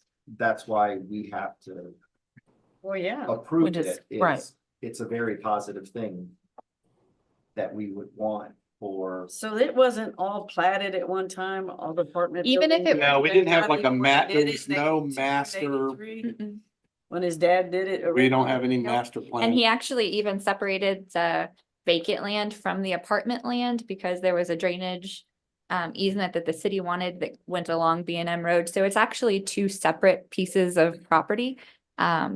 So that's why the language is in there about contiguous property, part of the lot or contiguous property owned, because that ownership has been maintained the entire time. Yeah, because we've all, I mean, when we were looking to change those lot sizes, Dave, remember we Yeah. went and looked at every lot in the Mm. day. Why don't we say, instead of expanding under the density guidelines in place at the time, why don't we say may expand under the current, under their, what they developed at? So in other words, you look at Bill's density and that's what he gets. How would you say that? Yeah, I don't. I would say, I would, Right word. I would say the development may expand under the current development's density at the time of the development's initial approval. In other words, so you calculate what the density of those apartments are, and that's what it gets. But how does that allow him to put additional units by the way? I think. Well, and instead of us having to figure out what the initial approval was, we just calculate out what it is now. 4 and then parking. another 4 and then a And he parking that has a goes. lot of green space and a lot of parking. Yeah, my house is right there. He didn't smush them together. No, this is Well- exactly No, what he we're didn't. looking for. Yes, in the exactly. city. This I mean, is- this Lots is a of green. perfect example Yes. of, workforce and achievable housing that. He, Right. he, With a before lot. he even finished building them, they are spoken for. I Right, mean, and it Yeah. takes, I mean, at There's a one waiting point, when I moved here, I tried to live in them and you Yeah. could not. Because how many units are those in each one of those? 4. Right, so I guarantee he's at a higher density rate than Right. the He- old 2005 He told me multifamily chart. his I mean, buildings he's at are a lower 40 by density. 50. So if we this is said 2000. to match the development's density, then if it's something like this one, we end up So other. with a other- less dense product. Other properties that could kind of fall under this are like your big condo projects on. Like 11th Street, Beachhead and some of them. Beachhead, Yeah. Pelican, things like La Mirage, but they don't have other land. So those could be too. I feel like that would just, it would be difficult to try to figure out every time. Maybe if we said the multifamily chart as written in. Yeah, he said his buildings are 2010. 40 by 50, which Mhm. is like 2,000 square feet. And he's got 2 units on top and 2 units on bottom. Yeah, but I mean, Well, I mean, we can approve this one and we can work on Look at tweaking that his- language a okay, little yeah, bit and bring it back second reading yeah. with some improvements to that. That's one way we could do it. And then the only other change to that, instead of it saying 6 units, or I'm sorry, instead of it saying 8 units or more, I think that it needs to say 6. We do have a development that's only 7 units. That would be kind of in this same situation. So, right in 6 units. Say that again, Nicole. The page that has the green writing, Yeah. where it says in connection with an existing multifamily property of, and I believe yours says Oh, 8 yeah. units or more. If that number could just read 6. Oh, okay. That gets the solution that we're Well, looking that's for it. and includes all of the properties that could kind of be in this situation.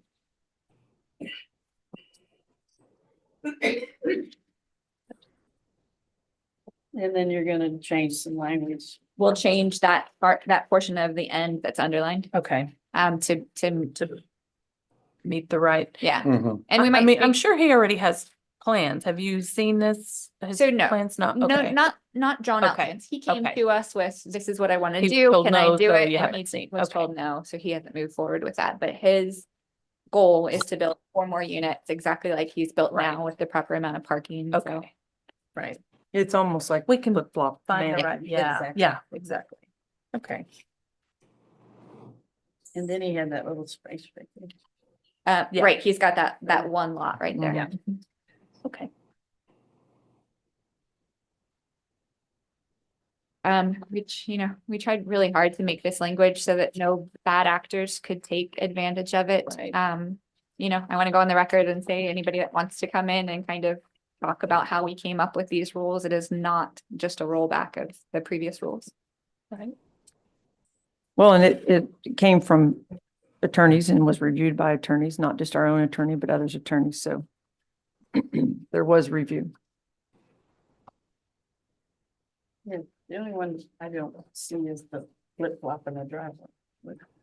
But what's the, I guess. I mean, it's just not what's right. the I go issue? through Yeah, it doesn't both change replats. densities or lots or anything. It just flip flops which side the driveway is going to be on. Yeah. But I just don't mean, see a there's no way for negative. them to do that without. No, just- Do you think that they should not be allowed to do No, that? I'm just saying, I don't understand why they want to do it. I mean, we I mean, went I through a don't long have a reason, deal yeah. with them before. And I'm that's sure how that they they wanted have, it. you know, I don't know what's in a lot of people's minds when they I develop don't property. find it that it's a hardship. I agree, and P and Z definitely why agreed they that it wasn't a denied. hardship, which is why the plat Nowhere. didn't come to you.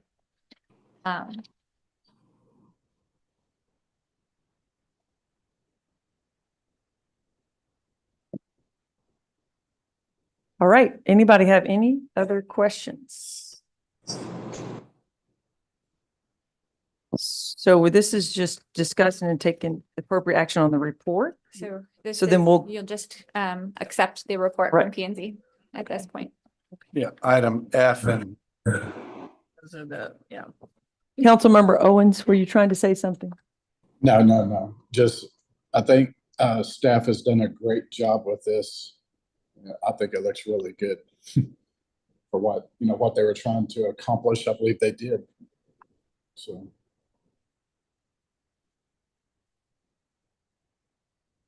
Okay, well, agree. thanks to staff and P and Z. So at this point, the action item is to accept the report that is prepared by P and Z. So, and then we'll move to action items, which will be F and G.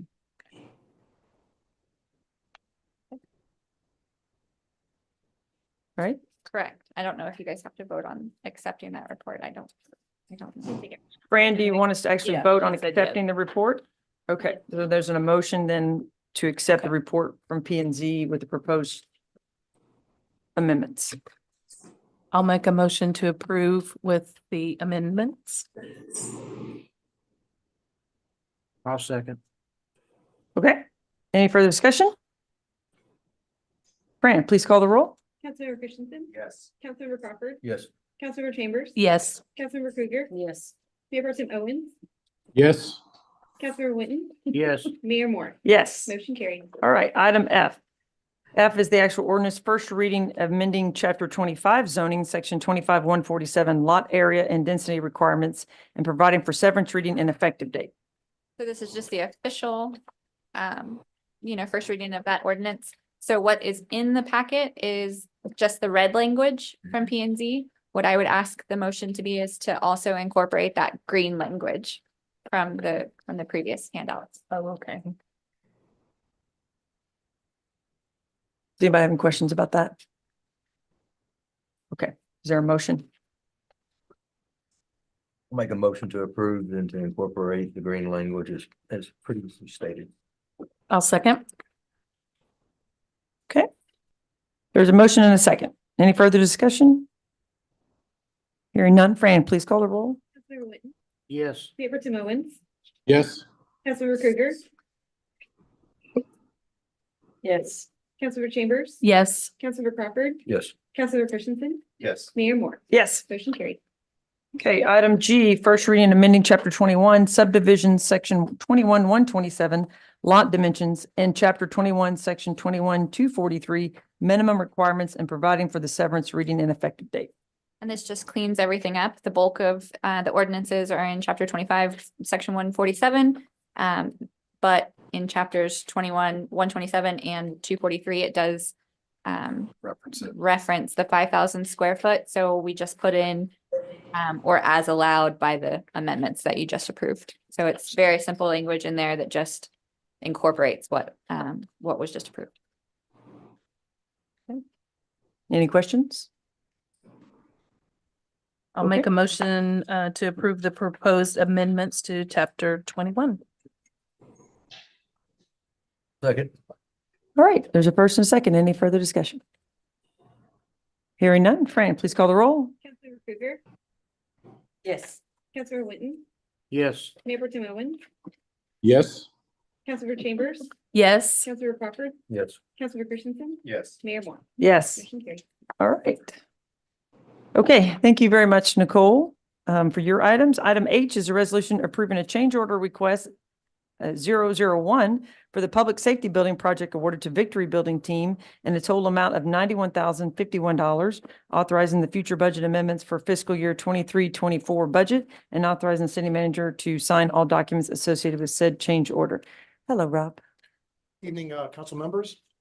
This change order right here refers to the doors that go to the 10 jail cells. So that's 10 doors, and there's a women's, female side and male side that have doors, so it's 12 total doors. The change is, these new doors will have a big glass, security glass thing as you can see through for security purposes, and a pass-through that can lock, that you can pass, I guess, food and water through. And I believe they have to open out.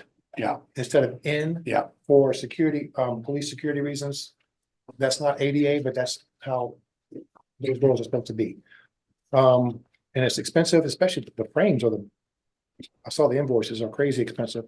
So those 12 doors is not, or $91,000 for those changes that the police department is requesting. It's actually it's a mandate, I think. It's a requirement. Yeah, it's So, it's a then requirement. that's- These Yeah. aren't prison doors. That's a different standard. These are detention doors. Yeah. That are up to 48 hours. Yeah. Or 72 to 48 hours. So they're not jail doors, but they're steel with honeycomb in between. They're solid, Yeah. secure doors that open out. But they are either they're a combination of federal and or state regulations that we have to abide by. So that's where they didn't get designed correctly, so we have to change them. So it's just something that was missed by the architect. Correct, yeah. They just didn't Yeah. put in the correct Okay. doors and door swings and the viewing windows and the food. The lockable Yeah. thing down here. That's for food and water. I think you can do. You can also handcuff, I believe. Through there, so Okay. it's how it's supposed to be. 12 doors, $91,000. Does anyone have any questions? Who's gonna argue with that? Okay, do I have a motion? I'll make a motion to approve this change order. Right, is there a second? I'll second it. Thank you. Any further discussion? Fran, please call the roll. Councilmember Crawford, Yes. Councilmember Christensen, Yes. Councilmember Chambers. Yes. Mayor Pro Tem Owens, Yes. Councilmember Krueger, Yes. Councilmember Whitten, Yes. Mayor Moore. Yes. Motion carried. All right. Item I, resolution approving the allowance change order 5 for the Harbor Masters facility and municipal pavilion to Barcom Construction in the amount of $87,160.50 and authorizing the city manager to sign all documents associated with the said allowance change order. Okay, this is an allowance change order. This money's already been approved. I mean, not really approving it. It's already been approved. When you get towards the end of a project, you can pull money from the contingency fund for things that you notice when it's up. It's like, oh, I want plugs over there. I need this painted. That kind of thing. There's 6 items on this. Like I said, you're not voting on it. Most expensive was the first one. Got to pay rock testing for their concrete testing and their density testing of the soil and all that was $58,000. And then, God, this is small. I'm gonna start getting readers. You wanna borrow mine? The kitchen, sooner or later, I guess I gotta buy some. 62, so I'm doing okay. Kitchen added power receptacles. I got up in the kitchen, said, oh my God, we need plugs over here, there and everywhere. So there were some changes there.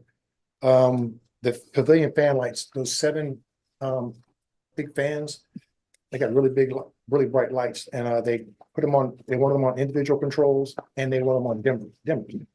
Because at nighttime, I mean, they get really. You know, there's a party going on. Yeah. Yeah.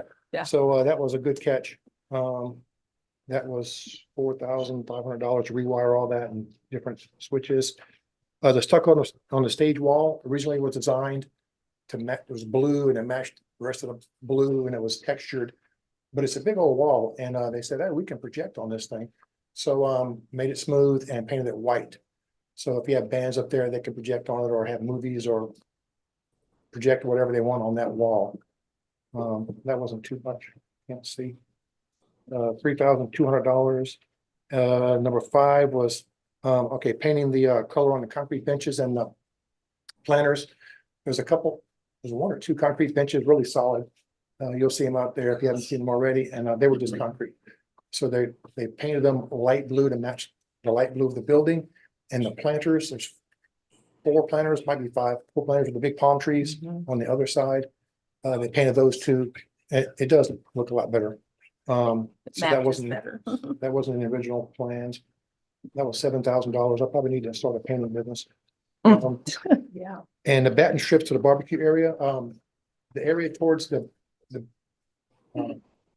water, not the water, the street by the bathrooms is a barbecue area. You can't really barbecue in there because of low ceiling. We call it the barbecue prep area. And it's kind of angled wood coming up, and it was just, the seams were meeting. It looked fine to me, but it wasn't very decorative.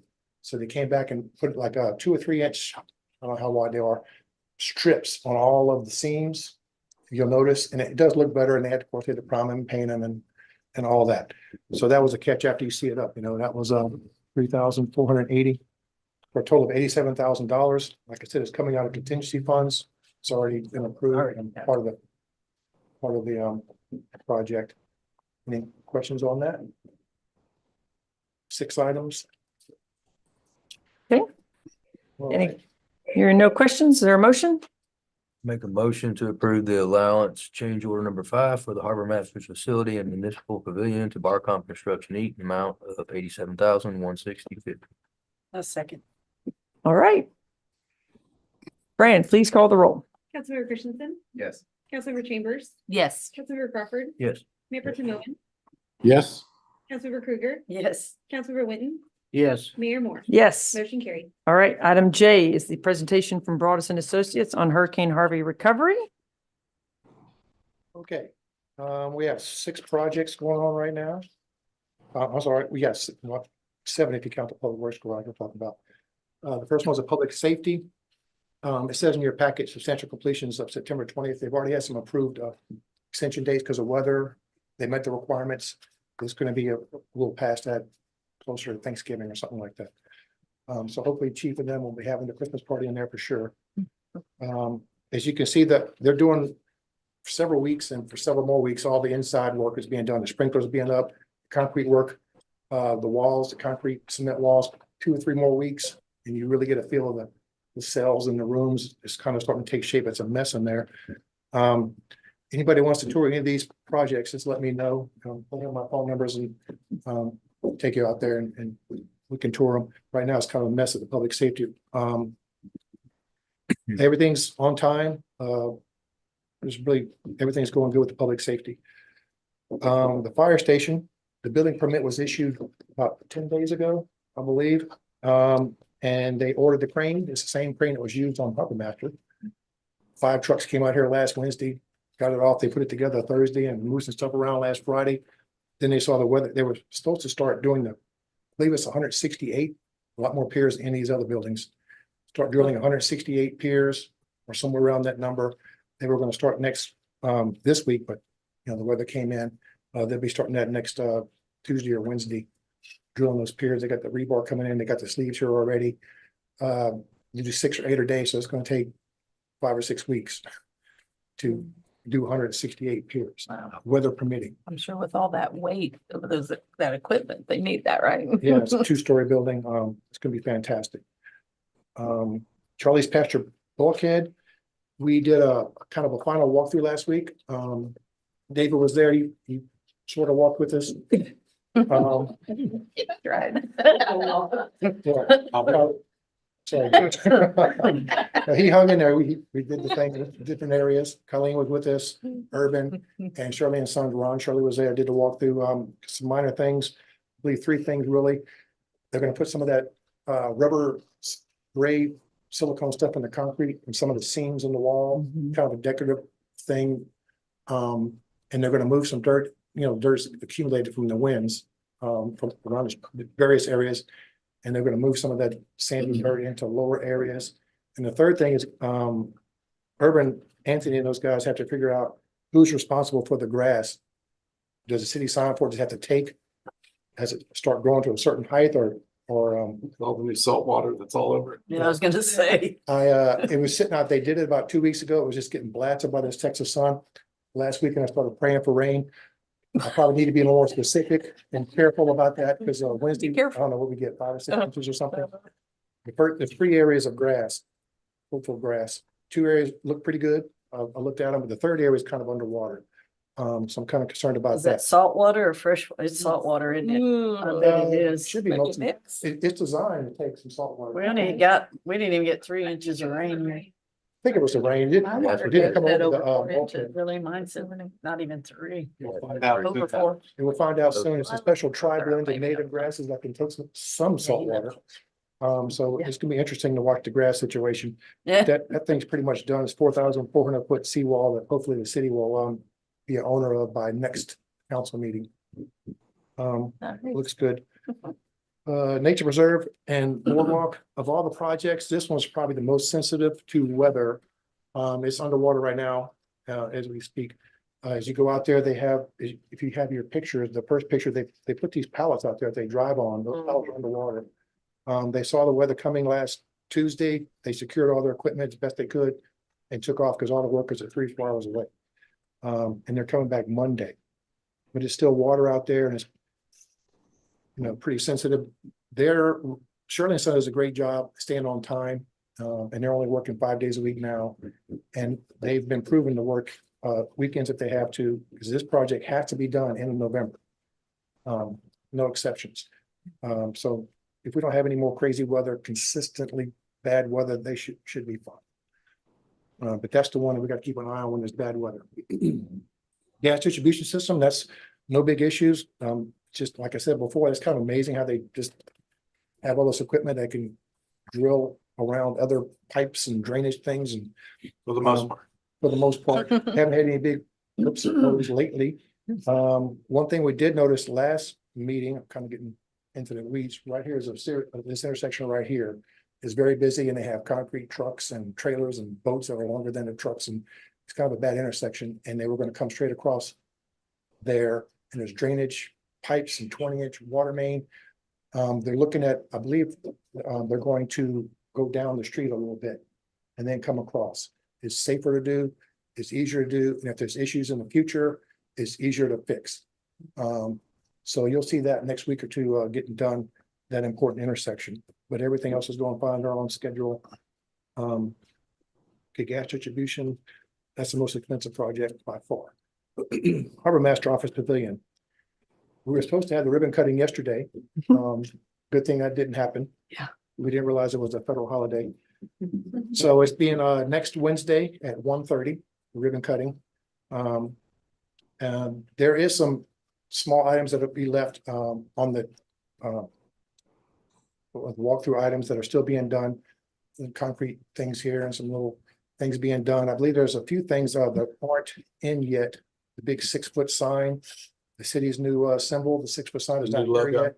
The new logo is going on in front of the building. You'll see a big area in the front. That's where it's going. It's not in yet. The letters for the naming of the pavilion. and the All roads letters pavilion, yeah. and the letters for the harbor master are not in yet. And we added the bulkhead work. Yeah. The wood it'll be done probably tomorrow. It's about this much wood and pilings you see in your first picture there. It looks good, and that's where boats tie up for the fishing tournaments and all that. And that the wood will be done. It'll look nice, but there's a 12-inch galvanized plate of steel that should be coming in next week. Then you have to cut it and fit it, and then they have to go get it galvanized. So that'll take a few weeks. Hopefully all that'll be done, hopefully by next council meeting. Will it be done by the deep sea roundup? What day is that? July 12th, 13th, 14th? That's when your major fishing tournament's going to be, where the boats are going to be utilizing that dock. The wood is there and the wood looks fine. I mean, it's solid. It's If 2 by. worst comes to worst, we can just cover the gap with something. Well, the gap is like. Yeah, it's not that. I mean, it's not a safety issue at all. And if you look at it, you think it's done. Oh, it's supposed to be. And you got the concrete and then you got the poles. And there's a frame about, I don't know, about 10 inches and they got 2 by 6s, treated 2 by 6s all the way down. And there's no gap bigger than that. So it's not a safety issue, but we have steel coming that's going to bolt into the concrete and to the wood. So that'd be close, Mayor. I'm not sure. But even if it's not, it's perfectly fine. I like how it's all even there. It looks amazing. Sidewalk all. Yeah, so I'm Looks looking good. forward to, I looked at the weather. I'm not praying for any rain. Or, next Wednesday, 20%, 21% chance of rain right now and 90 degrees. One thing that just got developed, give you all a little info, is Michael contracted a snowball company. Well, in South Louisiana, we call them snowballs. Y'all call them shaved ice. He has I forget the name of the company. They're going to do shaved ice. He's paying for like, forget how many, 50 cups of shaved ice starting at 1 o'clock. So if you have kids or grandkids out there, free shaved ice, starting at 1 o'clock. It's kind of a big deal in Louisiana. They don't, it's not that big of a deal here. But there's lots of companies that drive through. You think it'd be Starbucks. I mean, there's snow cone all over South Louisiana. So Lawrence and I will be in line at 12:59. We start serving them at 1 o'clock. I have a question. So get there early. On this, where y'all are putting the wood down through the pilings there, how far, you've got one strip of wood in the picture, how far down to the water, or is it just the one strip, or are y'all gonna run another strip below that? We're talking about like the wall. Where the wall It is, goes all yeah. the way to the water.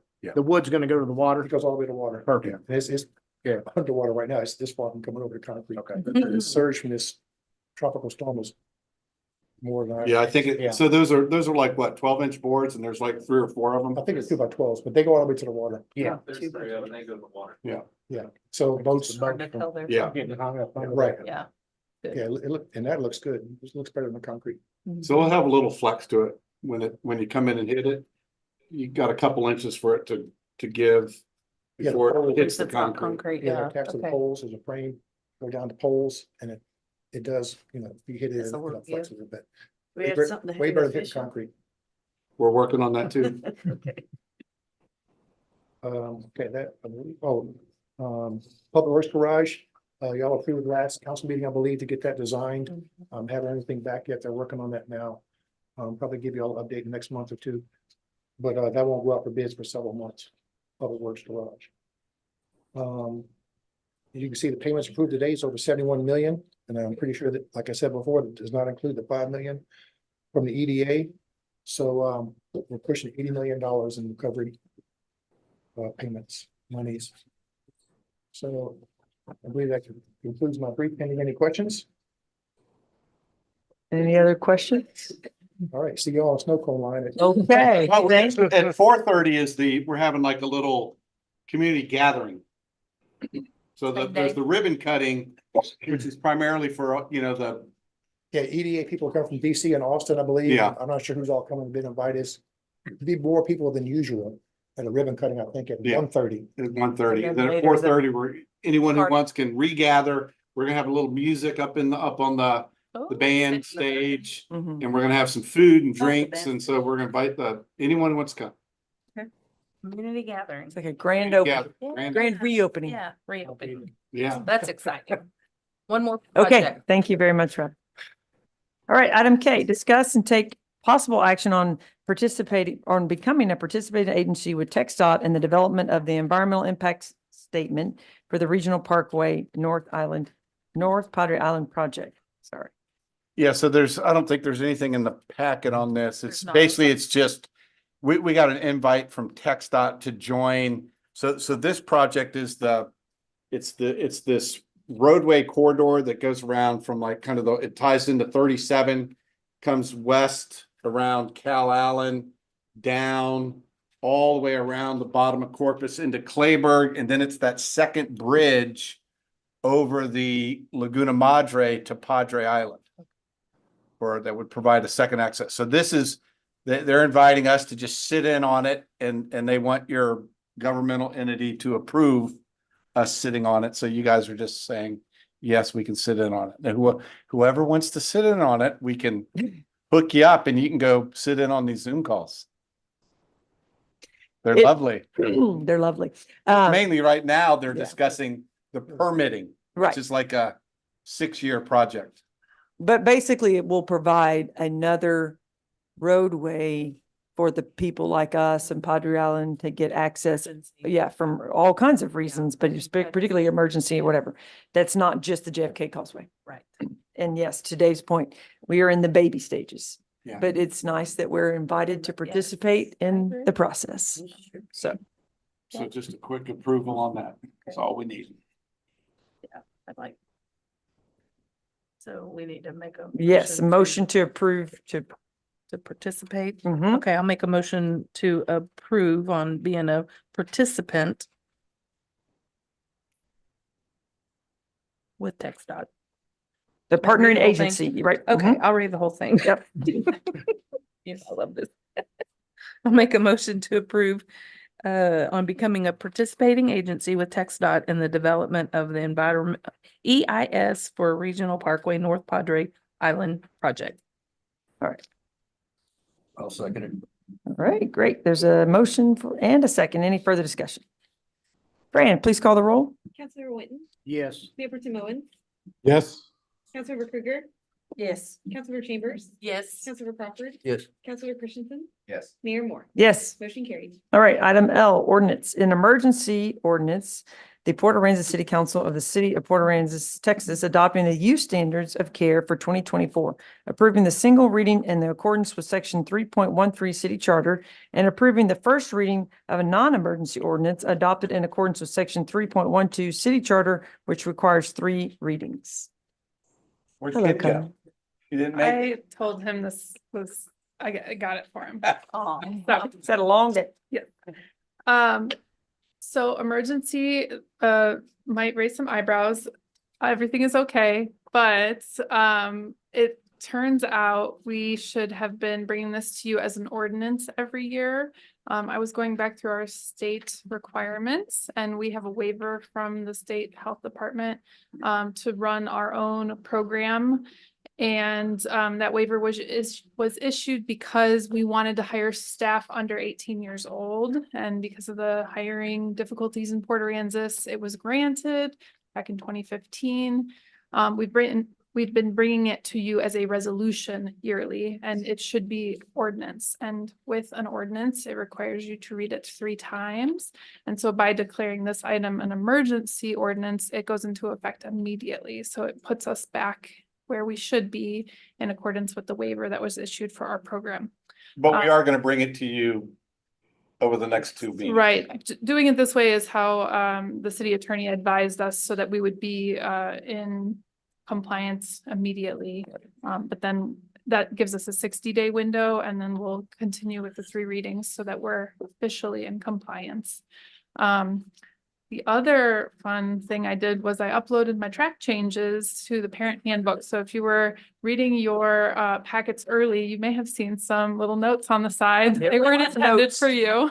So I've changed that. I have the updated signed parent handbook now for your perusal. If you saw any of those questions, though, those track changes, there's nothing, secret there.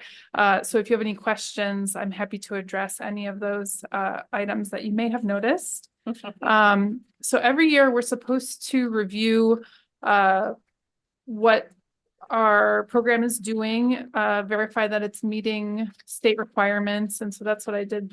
That's what those track changes were. It was going through everything with a fine tooth comb, finding some things. But we are doing everything in accordance with the law.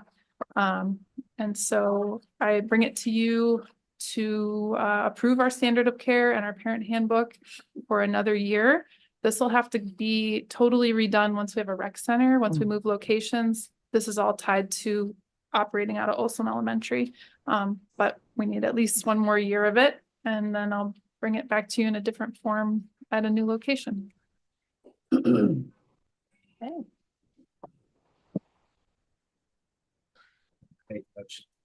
Emergency ordinance for adopting the Texas standards of care for 2020. In the handbook, does that need to be added to, or that's all under? Just the Does standards that have of to be, care, okay, yeah. good. All right, I'll second.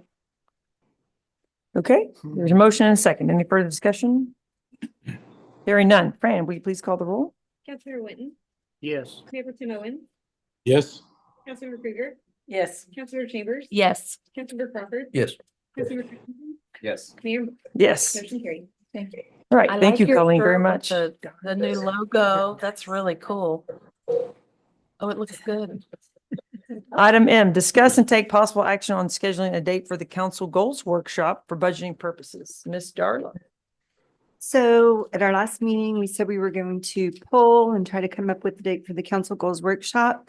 And it looks like it came down to only 2 days that were available, July 1st and July 2nd. So Monday, July 1st, we will have our council goals workshop at 9 a.m. here in the council chambers. And if needed, July 2nd. But I have in your packet a proposed budget meeting schedule. And I just wanted to go over that and see if everybody was okay with this. We can change dates. We should be getting the certified roll July 20th. But that does not mean that we have everything on July 25th to calculate the tax rate. Sometimes the appraisal district takes several days to get us all the factors that we need. So we're proposing to bring you at the meeting, you'll have it in your hand before that, the first look at the budget and a meeting on Thursday, August 8th. I tried to keep the meetings consistent on Thursdays because that's what you're used to. So Thursday, August 8th would be the first meeting with the proposed budget in your hand. We have a regularly scheduled meeting the next Thursday, which is the 15th. So the budget could be on the agenda then. We do not have to vote on the 15th at what we would want the tax rate to be. We can delay it. If y'all wanted to vote on the 15th, we could put it on the agenda, advertise. You only have to advertise for 10 days. We need to have the ad for the tax rate in the paper to them by Monday, August 26th at noon. So we would have to have a meeting at some point before August 26th at noon to know what your tax rate is going to be. So that's why I have down Thursday, August 22nd. We could have a meeting that day. If y'all are wanting to make any budget changes, then we would have to definitely have the straw vote done to advertise to be able to have the meeting. I had in here September 9th, which is actually a Monday, because originally the county told us we had to have the tax rate to them by Tuesday, the 10th. They actually are giving us till Thursday, the 12th.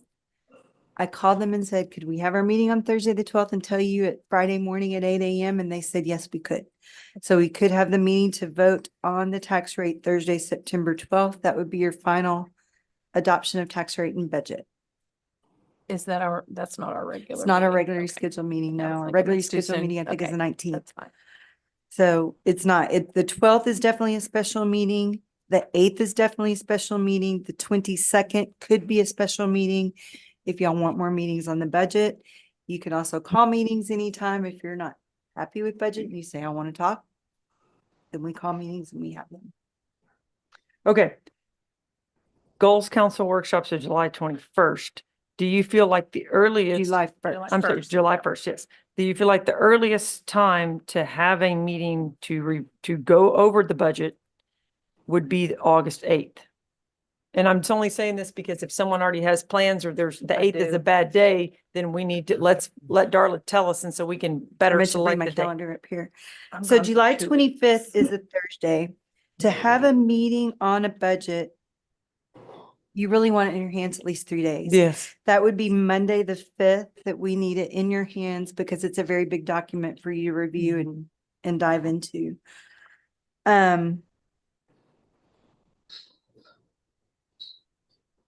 To get it to you by August 1st meeting, which would be the Thursday before, would be impossible. Yeah. There's no Because of the way, dates, right. because July 25th is a Thursday. There's no guarantee we have everything to calculate the tax rate. And I might be bringing you a budget that's not correct if I have to get it done over that weekend and get it printed by July 29th. I think it would be possible. I mean, we could push it to possibly the 6th and have it in your hands by Friday, the 2nd. Or the 7th? Yeah, or the 7th. I mean, I mean, 6th, 7th, 8th. yeah.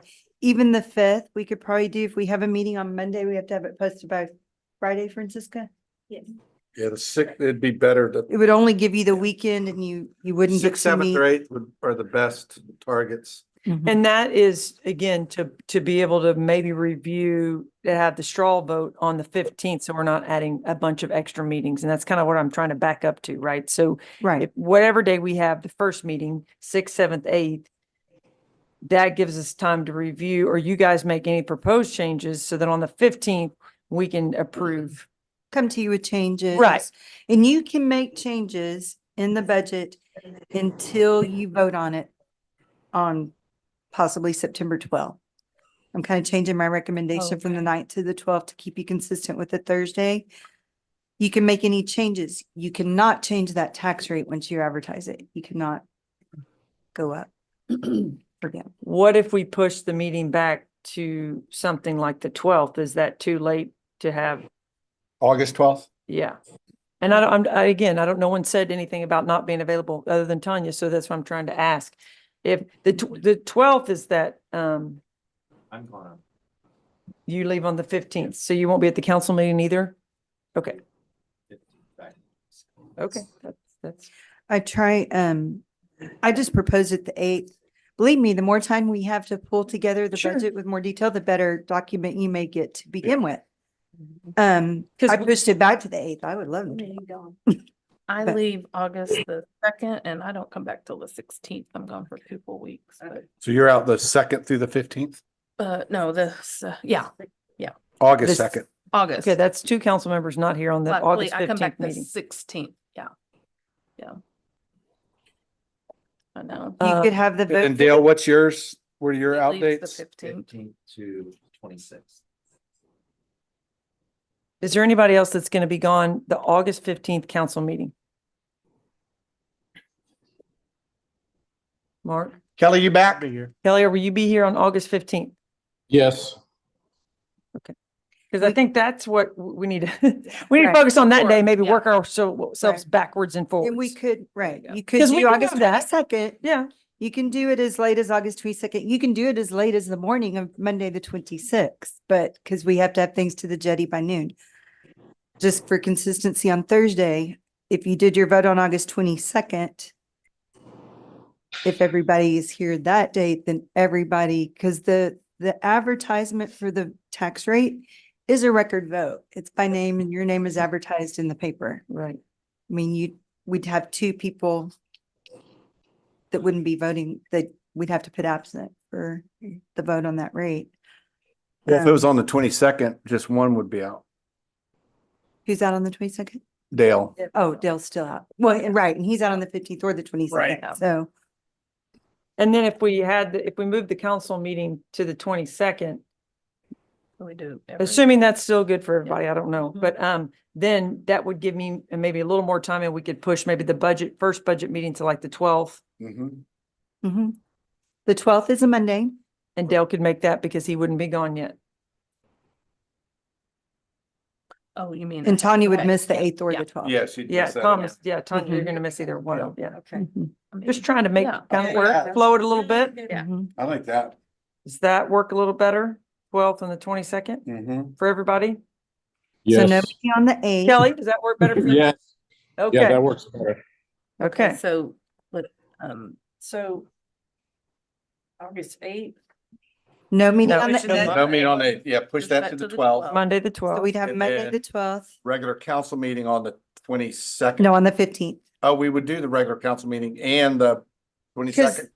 No, because we- we're gonna have 2 council people out Well, there. no, Oh. but we have a regular meeting. We're not moving the 15th meeting. It's your regular Why meeting, not? right? Why not? Oh, well, yeah, you can move your regular meeting. But I mean, we were gonna, no, but why, yeah, One of why those, not? I mean, yeah. I and, think you move it. Do the. yeah, I don't want to regular- have, I'm trying to eliminate some meetings. now. Right. Yeah, so Yeah, yeah, move yeah, everything on the yeah. 22nd. Do everything on the Okay. 22nd. Because Okay. what you were thinking about, because otherwise we were gonna have the 15th and then an optional 22nd, but if we can do everything on the 22nd. Yeah. Because, I mean, at that point, we ought to be pretty clear. Well, And if we needed, so if we didn't get it all done the 22nd, we would, how much time would we have? We have up until the 29th, no, the 26th. 26th. The ad has to be to the jetty by Monday at noon, and Monday is the 26th. Right, so if you didn't finish on Thursday, the 22nd, you'd still have time to call a meeting that night for the 26th. So we could have that as an agenda item. Is that, You could be, it would have to be a morning meeting, but yes. we could do it. Okay, All does right, that so- sound okay yeah. with everybody, calendar wise? So the 12th. The And 12th? then everything to the 22nd, and then the 26th in the morning? Is that what you're saying? If needed. If needed. If If needed. needed. And then are we doing something Monday, the 12th, September 12th? Yeah, that's gonna be the proposed budget workshop and Okay. special meeting to discuss Okay, budget. then we'll certainly all be here then. I was informed the Jetty would take it Tuesday, the 27th, so we could have it Monday evening. Let's make sure we don't, Yeah. they just make sure they put it in this time. Yeah. They don't forget That you. wasn't the Jetty, Well, was it? I think I think it was a website. It was. And then September 9th. The county, or is it? Are It we was the doing county. the county, The the county. county, that's right. Oh, yeah, they had their That was big, the yeah. county. So and The county sent it, but the make jetty sure didn't we're get not it. confused. There was some little bit It of was the, confusion. Yes, it was, in the- it was the assessor. September wasn't it? 9th Yeah. to Yes, the 12th? and, Okay. and I don't think that person's working. It- with That's them a this year. misprint anyway. Oh, The okay, 9th was a misprint. okay, So Yes. 12th. so that's, all right. Yeah, the 9th, actually, I meant to put the 9th, but I meant to change that to Monday and I did not. Okay, okay, so we have Monday. I know, there's a lot going on there. Monday, so August our 12th, August 12th and then 22nd, 22nd. 26th if needed, and then September 12th. That Okay. works, because I didn't throw in there my vacation is the 16th to the 21st. I ever take them during the summer. This is the second No. one in my Well, 17 years. just. Well, I'm just- trying to, we're going for my son's 30th birthday. I mean, he only turns 30. What? Okay, do we need to adopt the whole calendar or just the goals workshop meeting? Just the goals first? workshop. And then we can, We will bring the good calendar at the goals Okay. workshop. okay, great. And we will also probably at the goal workshop, go ahead and put an agenda item for Cisco to move the meeting. Are we supposed to be sending in goals? Yes, August yes, or you should. September? Yeah. August 12th. Joellen. So the August 12th, are we doing these meetings at 5 other than the workshop? Yes, ma'am. Okay. I saw something. Okay, let's not have a commotion. Let's move on. I need a motion Okay. to approve the goals workshop meeting on July 1st, which you should all be submitting your ideas to Yes. Dave We have next Darla, week to Nicole. pull together that packet. So we need those. ASAP, A- Fran. Or they could just say like, Dave, please finish these things. Yeah. Yes, I didn't know. They don't have to be new ideas. Yeah. We had a lot of new ideas. They could be, please finish X, Y, and Z. That's what we have money.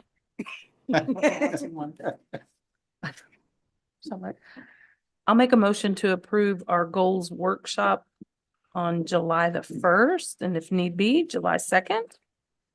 That's it. Okay, there's a motion and a second. Any further discussion? Fran, please call the roll. Councilor Christensen, Yes. Councilor Crawford, Yes. Councilor Chambers, Yes. Councilor Krueger. Yes. Mayor Tim Owen, Yes. Councilor Witten, Yes. Mayor Moore. Yes, Motion carried. okay, all right, everybody go home and put that on your phones for now. Yeah. All right, item N, resolution authorizing the purchase of a new dash body camera system for the police department through buy board in the amount of $262,866.46. Funding from the general fund 50, police department capital outlay account 59310 and 59350, and authorizing the city manager to act as the executive officer and authorized representative of the city in all matters pertaining to said purchase. Hello, LT. Good evening. Okay, so this one, y'all may remember during the budget workshop last year, we were talking about the dramatic increase that we were seeing with our dash and body cam vendor, how the prices had kind of doubled. So we were budgeting, our body cameras are obsolete. In order to get new body cameras, we were also gonna have to update the management software for all of the video that goes into it. Well, they doubled the price on us. And at that time, we didn't really have much other choice than to budget that money and say that we were going to go for it. But since then, I went shopping. So I looked for other vendors and we got directed to a company called G-Tag. My technology specialist had some experience with them on the computer side when he was in the military. And we found that Frisco Police Department has been using the GTAC dash and body cam system for about 10 years.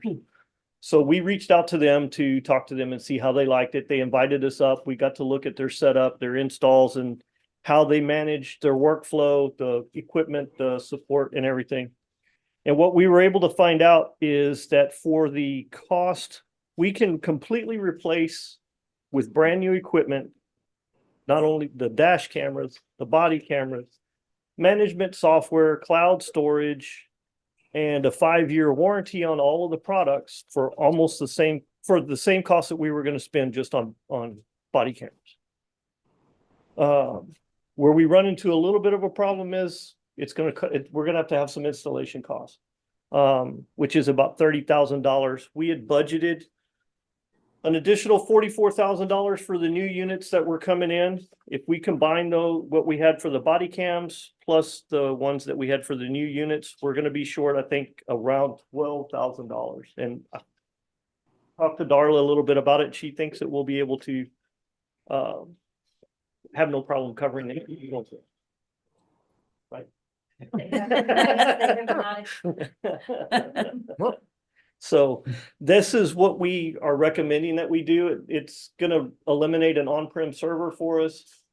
It's going to give us a lot more flexibility. It will require a little bit of workflow change, but the equipment seems to hold up pretty good. Like I said, Frisco Police Department's been using it for over 10 years, and they're very satisfied with it. And they're also very satisfied with the customer support that comes with it. So I think this is a smart move to do.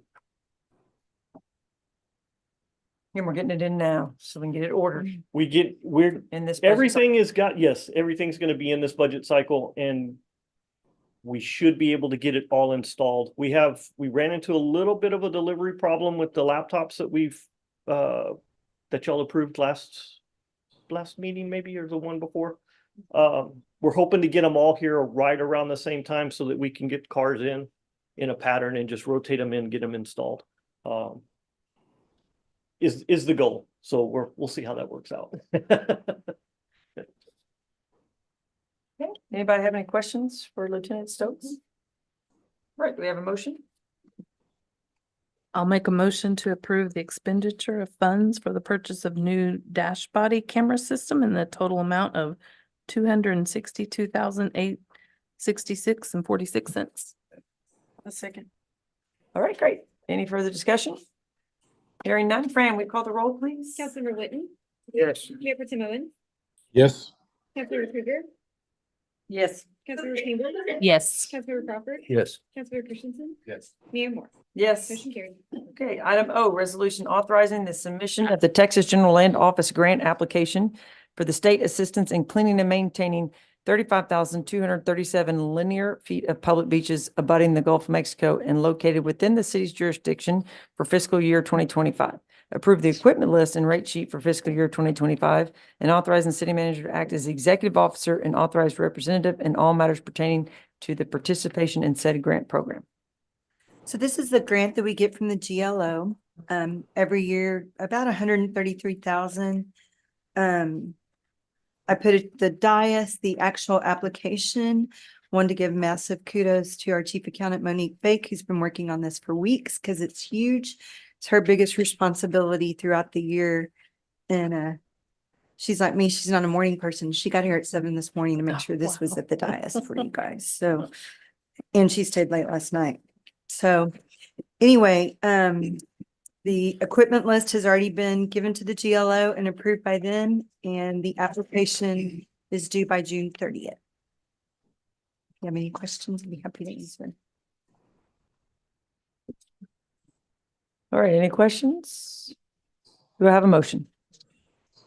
Make a motion to approve the resolution authorizing the submission of the Texas General Land Office grant application for the state assistance in cleaning and maintaining 35,237 linear feet of public beaches abutting the Gulf of Mexico and located within the city's jurisdiction for the fiscal year 2025. Approve the equipment list and rate sheet for the fiscal year 2025. I'll second. All right. Any further discussion? Fran, please call the roll. Mayor Pro Tem Owens, Yes. Councilmember Whitten, Yes. Councilmember Krueger, Yes. Councilmember Chambers, Yes. Councilmember Councilmember Christensen, Yes. Councilmember Crawford, Yes. Mayor Moore. Yes. Motion carried. Okay, item 8, we are moved on to the city manager report. Okay, update on Beach Access Road 1B. So, I apologize. I had my surgery in early May and it's been kind of a rough 6 weeks. So trying to play catch up on a lot of stuff. One of them's the Beach Road. Our partners that we are working on this, it is currently in their attorney's hands. And we're expected to have signatures by the end of next week is what I was told. We have signed our contract with our city engineer to kick off the dune permit and all the topo surveying. So that's underway. And then in 2 weeks, I'll bring to you guys the design contract for design services. So we're going to kick everything off. And I think we're still on target to have this thing, out to bid by November. So at our July goals workshop meeting, you'll have an I'll have a agenda new item cost estimate for for the you cost guys. estimate. Yeah, I'll have a Okay. cost estimate for the road. Okay. And then we'll follow that up with, a contract for services for the design. But right now I have signed the contract for dune permitting and topographic survey. So we've kicked that off already. And then hopefully in a week, I'm going to have the signed contracts from the Cinnamon Shore folks. So the contract will be signed and, from then it's dune permitting for about 60, 70, 80 days of dune permitting. And then we'll run design at the same time. The only thing at risk would be just the end of the road might tweak a little bit, but I think it's safe to start, roadway design at the same time as dune permitting is moving forward. We could have everything wrapped up in October. Okay. Good. Any other questions regarding that, you guys? Okay, David, next. Animal shelter. So I'll tell you guys truthfully, I have not made a whole lot of progress in the animal shelter. I've had Mark come in a couple times and we've discussed locations. So I'm going to have something more concrete for the goals workshop as far as identifying possible different locations with the pros and cons of each one. So we'll have that at the goals workshop in 2 weeks.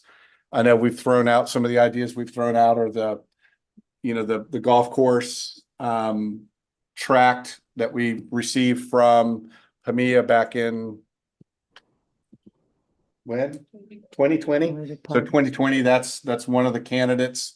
We're looking at, the only other city property we have is property that doesn't have the greatest, doesn't have, utilities is the biggest killer, is what currently has roadway access. And then you got water and sewer. And then if we're looking at some of the sites that the city does own, they're all on the bay side and they're all really low. So you're looking at, because this building is going to be it's going to have an office space, it's going to have a restroom in it. If you go too low, you're looking at really expensive cost and getting buildings elevated up to BFE +1. So, we'll analyze the elevation of that'll be one of the pros and cons that we'll give you guys on where we're looking. But, the other option would be to identify parcels that are more promising that we could purchase possibly. That would be another category that we could look at, but I'll have something more concrete in 10 days, but it'll be difficult, especially if it's on the bay side where it's low and expensive.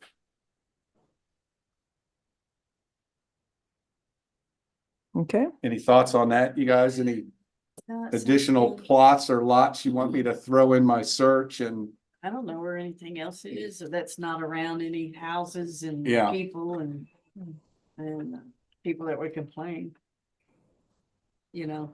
So.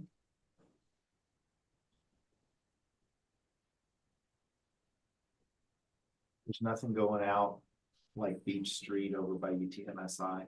Do we own any of that or is there any land? no, that's all UT and it transitioned into county. Nueces County. I mean, 4-year searched. I mean, we've talked about it several times and searched and unless somebody's got some they want to give to somebody. Anything by the city park where the current dog. run You is? could, you know, there's the lowlands area that's kind of, you know, as you go into the park, you go one way, and then as you're exiting the park, you come around the pool. There's some lowland right in there. That is probably, even though maybe pre-September 23, it was wetlands, you could probably fill it under the new core jurisdictional guidelines that have changed. You could probably do a fill project right in there. What about where the dog park is? That's, I think that's what Chuck said. Oh, yeah, I thought you said like adjacent to the dog Oh, park, no. or did you say Oh. where the dog park is? I was thinking of Where that it's at. area. Yeah, like that area. right where it- Yeah. Yeah, so that's one candidate. You know, do we want it right next to the new rec center? I mean, it's not super close to any, I mean, there are some homes across the street and you have the RV park over there, but that's not too bad of a site. Gonna be hard to keep it totally away. Yeah, I mean, I guess like where the dog park is now, is it a possibility to pick that as the site and then move the dog park somewhere else? You know, the existing dog park? I mean, we've created a little dog park over at the marina, but I mean, is there, you know what, I mean, I think so. yeah, or just flip flop, you know, one side be one, whatever. so. Yeah, I mean, you definitely want a little separation in that you don't want the barkers, just, you know, the ones up for adoption, looking at the free dogs that have their own.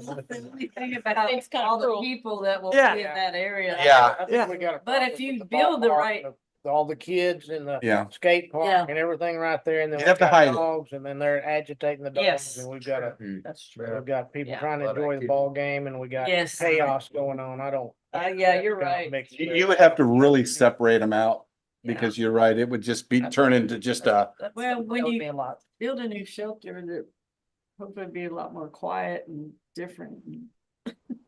I think out on the highway is the best Mhm. candidate. I do because too. I do too. We've already got all the amenities, or a lot of them there, which helps the cost. It's out, kind of out of the way. You know, it's not really bothering anybody. You've got Pioneer, but they're kind of a ways away and they're kind of secluded. Seems to me like cost wise and location wise might be our, And it's not totally in the boonies anyway. Right, No. but still, yeah, Um, I mean, it seems to But- be. Yeah. My concern with that property is that in the PUD exchange we did with Palmia, that property was specifically for the future use of a fire station. And although we don't have plans for that now, I don't know that they have say so, but I don't know how that would looked upon in the decision that we change that option, which should be a viable option, and or be able to sell it to create some kind of fire safety building into a dog shelter. and Mike is reviewing this issue for us, so. Does that make sense? Yeah. I think Dave and I talked about that also, situation, because that was my concern too, if it was designated, but I think it's, from what I understand, if something else doesn't come up, it's kind of, I think we'll be able to do it, you know, and my suggestion too was, you know, maybe not putting it, we could put it together or put part of a fire station out there that would hold maybe the trucks that do the, brush truck. brush trucks. And maybe for other equipment that the new facility may not really can hold, we could kind of double up, have a facility that could handle part of the fire equipment and also the shelter. Something to think about. Sure, sure. I'm sure Mike will have. Yeah, so I'll put together for the goals workshop, we'll have this agenda item come up again, and we'll have some aerial photos and some pros and cons of all the different sites. You're gonna put it on as an agenda. Yeah, it'll be on the goals workshop, yeah. Oh, okay, good. Yeah. All right.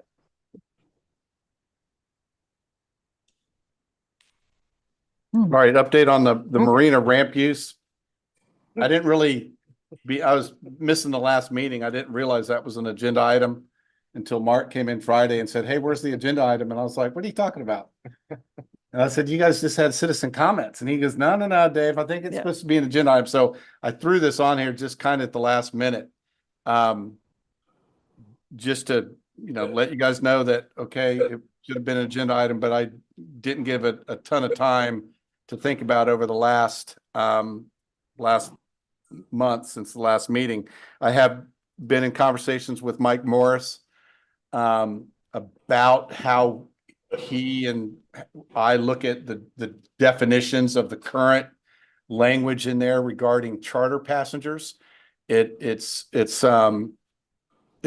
doesn't distinguish whether it's it doesn't go into whether they're charter passengers on a fishing boat, a parasail boat, a dolphin watch boat. So it's a pretty loose definition. His take is trying to define that and pit certain user groups against certain user groups could be a tough legal position. One thing we look at is, one thing that is illegal right now that we need to do a better job to see if it's happening is the solicitation of business is illegal in any commercial solicitation. And so we don't know, I don't know off the top of my head right now, if solicitation is going on with certain users in the marina. You should be, if you're picking up charter passengers, you should be booking them online or through a phone or something else. You shouldn't just be camping out and trying to entice or solicit business. So that's something that we need to step up and eliminate. So we need to have those discussions with staff and how to eliminate that. That's something we need to do on our own right now. But that still might not solve the problem if everyone just said, great, we're gonna move to a full online registration. You end up possibly right back in the same problem where you were, where it's okay, now everyone's online doing the registration and all that's going on is purely pickups. Then we're potentially right back in the same pickle that we're in now with congestion and, more and more people and businesses wanting to use the ramps as part of their business model, whether they're a fisherman, a guide, whether they're someone doing kayak tours, sightseeing, whatever it is. The problem is the ramps it's a finite area, and with all the growth in town, the ramps aren't growing. And so, that's what we're seeing. We're seeing, a bunch of new users. I mean, even if you had 100 new fishing guides and you didn't have any other users, we'd be in the same pickle. There'd be too many people using the ramp. So, kicking aside trying to pit one user group against the other, it's a growth problem no matter which users are down there. And yes, there are some that have different business models and do different things, and we got to clean up how people are tooling around and the minute, how many minutes you can tie up. But we still got a potential problem of just the growth in general, and those 4 ramps still being 4 ramps like they were 40 years ago. Well, and there's also a business using that parking lot as their business address. Well, that's well, yeah, I mean, That's the ramp, it's the parking lot. yeah, it's and that's what I said. The solicitation of business is a no-no. So Right. we know we can put a stop to that. Right. But even so, if everyone goes to an online thing to where all they're doing is meeting their guests down there and Right. meeting on the dot, you still have the congestion. You're Well, still going to have it. Parking big.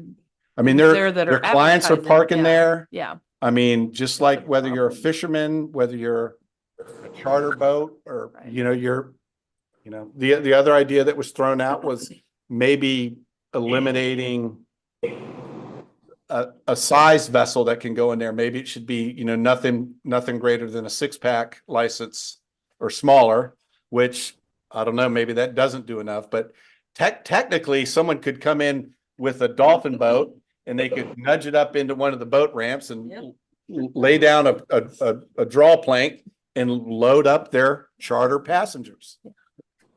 I mean, that's what they could do right now, and that would be in accordance with the ordinance. I think usually, the guides, they're ready to go. They pick them up and they Yeah. go, they're they're- just doing that, picking and go. But when you got, It's our locals that don't seem to be the problem. when you get, when you Sorry. got, Well, I mean, they'll mean, pick up and go unless yeah. they're doing unless they're transitioning from a morning drop off to a afternoon, yeah. and then they may sit and Right. have an hour to kill. Yeah, but, well, and I talked to you about having somebody there to maybe enforce because, Yeah. yeah, like code, I mean, like we have on the beach and we have somebody making sure they have, I don't see why we can't. At least seasonally when it's busy down there. It doesn't seem to be a problem, mainly spring break or summers when the big issues arise. I don't know. Just throw an idea Yeah. out. I think we need to discuss it where we can change what we have, because Yeah. what we have doesn't seem to be working with the businesses that are operating now there the way they are. I mean, I think we need to take some time and study it and see what we can come up with. I know it's gonna be complicated. Yeah. I know the attorney's gonna have his hands full, but we ought to be able to fine tune it a little better, I would think. Yeah, I agree. One of the things I talked to Dave about too was reconfiguring maybe the parking areas close to the ramp, which could help with some of the rolling up and staying all day. Right. Yeah. Or even all night. There's a truck out there parked for like a couple of days. So, yeah, I think we can look at it and with, like Dave's said, talking to the attorney, but also us putting in further input so we can try to figure out, what we can do legally without, Yeah. kind of. So the ramps are, came from a Texas Parks and Wildlife grant. One of the rules in there, and I sent it to Joellen about a month or so ago, was that the city cannot restrict ramp use Right. to any vessel that has a valid Texas, TX numbers, yeah. TX number. So, but that's the ramp, but the parking is ours. Right. We can do whatever we want with the parking, and maybe that's something we can look at. I know when you go to other towns, you pull in through a kiosk and you pay a parking fee for your boat and trailer for the day. You could have residents, Port Aransas residents free. You could have a $5 fee for, an outside resident user. So you could have a person working a kiosk in the parking area, and then that person is a paid employee who's getting paid it's paid out of the parking allotment, but he's also the person, he can be a dual certified code enforcement guy, and he can be, when there's not someone coming through the gate, he's the guy walking down, patrolling the ramps. And so you could kill two birds with one stone with having some form of parking patrol to where it's not just, everything's free in Port Aransas. And, you have that parking lot's expensive. I mean, we have to repave that sucker every 7 or 8 years and restripe it. And there's no user fees associated with that parking at all. The marina docks, they have a user fee for their users. Everything else has a user fee down there. The boat ramps are, there's no user fee there, and there's no user fee associated with the parking lot. We have a user fee on the beach. We have user fees at the pools. We have user fees everywhere else, but that parking lot is in a very expensive city facility, and it's something we could look at. yeah, some weekends I've been down there and once one person parks wrong, then They it's all total park wrong, chaos. yeah. And it's just. I like that I idea. think somebody down there. Well, that'd be a way to all the get time an is a good employee idea. down there. I think There it's a you good go. idea because it is chaotic and a lot of people don't know, and plus it's a safety issue. If something goes on, we've got somebody on hand that can Yeah. can No, it's a defuse the really- situation or do whatever we need to. And it could be like a Thursday, Friday, Saturday, Sunday position and Yeah. Cause you definitely have to have somebody down there on the Yeah. weekends. That's when it's the busiest, so. Yeah, I like That's a that, good is idea. looking at the existing parking and looking at it format, make it more manageable. Yeah. Where the egress comes in and out, maybe help that person, so it's make it Yeah. easier to manage. so I think a combination of maybe looking at what size vessels are coming in there, what, 6-pack or smaller, and some parking lot attendance type issue and get someone down there that can manage it. And maybe that's the fix for now. Yeah, I think that's a good idea. I do have a comment on that. Can you hear me? Yes. Yes. Okay. That parking lot has other facilities involved besides just the ramp. We have, a bathhouse and restrooms. We have a fish cleaning. We have a lot of slip renters that have their slips around that parking area that need to be able to park there. So that's, there's a little bit of issue with just like charging everybody to park there. And then, of course, I'd already told Dave that I think we need to find a way that 6-pack boats are less. Because, I mean, a 50-passenger boat could easily pull in there and load every single day if they wanted. So that was my comments on that part. Yeah, I forgot we had the lifts on the side. No, yeah, you'd have to, Yeah, but you you could could let configure them- it, so. but Yeah, you could let them configure in using for- designated. Yes. Yeah, Exactly. like kind of you do it as an associate, owner Yeah. parking type, Mhm. just And have it a different color. Residents and Yeah. Yeah. residents can be Okay. free and I was, Dave and I were talking about it. I mean, I just came back from an area and that's the way it was to get into their parks. Yeah. To get into the park, period, Mhm. you paid a fee. Yeah. I mean, that was just to drive around the circle, not to park, not to do anything, but just get into Get the park. in. Now, if you're a resident or a second homeowner, you didn't have to pay a fee, but you showed your pass and, that worked. But if you were, a tourist or just a day tripper, you paid a fee. So It's a good I think idea. there's Okay, probably yeah. ways to configure it. I mean, we're not going to probably solve it overnight, but No, But- we can continue to look yeah. at some ideas and Ideas. solutions and I think that's a good idea. maybe help. Yeah. So it Gotta sounds do like that'll be an something. agenda item Yep. next month for sure. Yep. Yeah. Write that down. Well, Got it. Budget goals. Peyton. Okay. All right. Anything else, David, on your city manager report? No, just, ribbon cutting at 1:30 on Wednesday, citywide welcome party at 4:30 on Wednesday.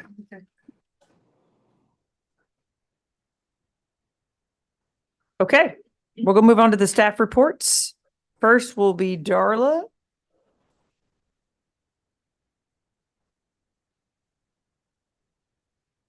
So you have your written report. The hotel motel tax for the month of April was down a little over 9% for the month. Talking with Brett, he did expect that. That was kind of what his reports were showing him. Even though we were down for the month, we're improving the annual by about 0.5%, down about 12% for the year to date. On a good note, though, our sales tax was up a little over 16%, so we're at 4% for the fiscal year. Harbor's quarterly and daily were both up. Golf cart plates, we've sold about 100 more than we sold last year to date. We are done with vanities, so we got the delivery today of our last vanity order. So no more vanities for the year. If anybody comes in, they are numbered plates only, because those are, you have to print them and you have to have enough to be able to print. But if you have any questions, I'd be happy to answer. Anybody have any questions for Darla? Yeah, I think the hotel motel tax, a little bit has to do with the last year Easter was in April. Correct? And this year Easter was in March, which I think often has an effect. Not that it couldn't be down just in and of Right. itself, but I mean, I think that usually has, an Could be. effect I mean, it's when you look at it from a month to month perspective. right. It's running down month to month. Yeah. I mean, and not stealing Nicole's thunder, but we do have more STRs registered now. And when your average daily rate drops, if that's happening, so does the tax in proportion. And I don't know, supply and demand. I don't know if that's what's pulling into fact too. We may have just as many people here because your sales tax is up. Yeah. but your nightly rate overall may be down. Brett has better analysis on some of that than we do, but Easter would definitely make sense. Just as a comparison. Okay, any questions? No. All right, thank you, Miss Darla. Thank you, Darla. Okay, Thank you. Lawrence, you're up next, sir. Try to make this quick. So for the airport expansion, TxDOT awarded or is working on that bid to a contractor currently. Oh, yeah, and I got word that they passed their civil and hub review by the feds, which is what got us snagged up last January and got it booted out. So that got approved. So hopefully they'll be in contract pretty soon. Awesome. It's good news. Excuse me. Shirley's Pasture Shoreline Bulkhead.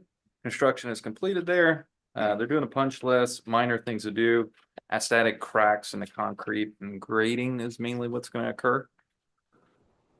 Fire EMS, they had to assemble a crane on site. It's on site, and it's ready for work. They should be starting the piers. They're laying out the pier foundational parts right now and doing some civil work. Gas distribution system, 56% complete. Harbor master building and pavilion, substantially complete, doing some punch list work items. Nature Preserve, North Trail. The matting has been applied, and right now they're working on foundational pilings being installed. They got their bridge built, right? Yep. And it barely survived the flooding. I heard it. Did it flooding really? to the very top of it. Mhm. Public safety building, that's still rocking along. And downtown streetscape, that's being designed and estimates will be brought forward to our budget goals workshop. Any questions? All right. No. Thank you, Lawrence. Thank you. Thank you, Thank Lawrence, you. and congratulations again on the newest member of your family. Thank you very much. When that baby come? Little Leonardo, it's 2 weeks old. Yeah. What's the name? Aw. Leonardo, Oh. like the Ninja Turtle. Another L name to the family. Yeah. No, Lawrence Still. Yeah. Leonardo. When I was- love when were they born? He When did was that baby come? 2 weeks now. Yeah. Oh, it's been Aw, 2 weeks, yeah. okay. Yep. I Way knew it behind. was soon, but I forgot Almost to ask three. you the other Yeah. day. I was gone for a week too. No sleep, but we'll get there. Yeah. Yeah, yeah. Like a Wonder- dark circles. It's gonna be a while. Thank y'all. Aw. Thank you, Lawrence. All right, Nicole. I'll note that we need to change. Yeah, it does have Rick Agenda. Adams. Please. Yes. Fran. Fran? Yes, we did. Duly noted. So I gave you guys all a hard copy of this prior to the meeting. Oh, yeah. Again, if there's any additional information on here, I always feel like mine is shorter compared to everybody else's, which will be appreciated. Good. So new residential construction permits through today. We've issued 79. We have 23 currently in review, which gives us a total of 102. I thought it was pretty interesting to pull the last 4 years. Every year has been pretty much the same except for 2022, which was our outlier year. But I think it's probably going to stay pretty steady, pretty in comparison if you take 2022 out of the mix. Our short-term rentals, like Darla said, we do have the highest number of short-term rentals that we've ever had registered. Now, that is at 2,969, so just shy of 3,000. Gail, are you happy with that number? I still think there's. That's what everybody Well, and says. everybody keeps saying we keep building all these short-term rentals and the data says, no, we're not. Yeah. But the houses are taking like 2.5 to 3 years to Yeah. build sometimes, so it's adding on there slowly. So Laura does do short-term rental inspections. Our goal is to kind of hit every short-term rental every other, every 2 years to at least look at it. And so year to date, she's done just under 400 rental inspections, but now it's kind of the slow time. The beginning of the year, she spends a lot of her time registering. Then she starts doing inspections, and summer starts where you don't really want to do a lot of inspections. She's doing a lot of other stuff. Come the fall, she'll start those inspections again and get us up into that 1,500 range. But it sure is nice having that position. It is amazing to have that position. Yeah. It has taken so much Good. off of our department that already had so much on it, to ensure that it's helped a lot as well. I mean, Laura was the right person to pick for that job. Good. She does a fantastic job. Pays for itself. Yes. So complaints to the hotline, it's still a pretty low number. We only have about 13 complaints year to date so far. I've listened to all of them. Some of them are legitimate noise complaints, that kind of thing. A lot of them are not legitimate complaints and are interesting to listen to. We have hired a new building official. He Yes. started a couple of weeks ago. Should have made him Fabulous come guy. tonight. Very know. smart. Go to the emergency. No, not the emergency. Where'd he go? He went to the optometrist. Oh, golly, Dave. But it's Okay. He had the appointment. That's set good. already. Yeah. He's gonna come to the next meeting. He's very nice, seems He's very a confident. He's a very Yes. nice man. Sounds better. Everything. It was an I mean, emergency. he's on top of stuff. He's brought new ideas already. We're discussing a lot of. I've heard good things different things about to him. implement. Guys What's coming his in the name? salon. His name is Scott Reed. Mhm. So he worked for a third party, kind of like our third party people. He worked for a different third party company. He's lived on the island for about 5 years on North Padre. He did a lot of inspections and all the work in Aransas Pass, Ingleside. So he's familiar with the area, the stuff that we're doing. He's a great fit.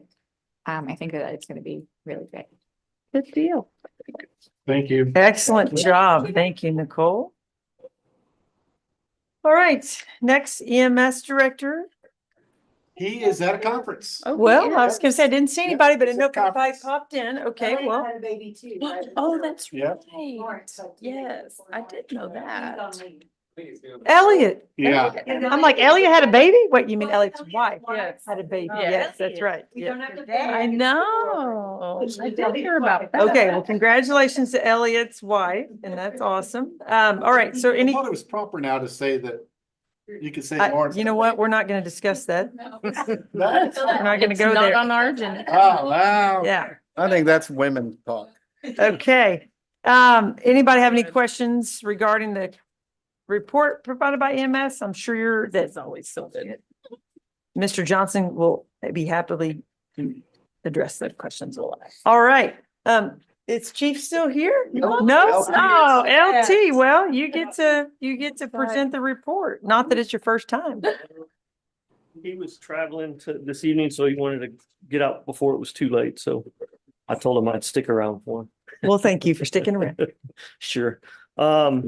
So the report, almost 3,000 calls came in the month of May. We had almost 700 of those calls were just over Memorial Day weekend. So we were pretty steady. For as much traffic and people that we had here this weekend, it was relatively mild. I mean, it wasn't anything, no major incidents.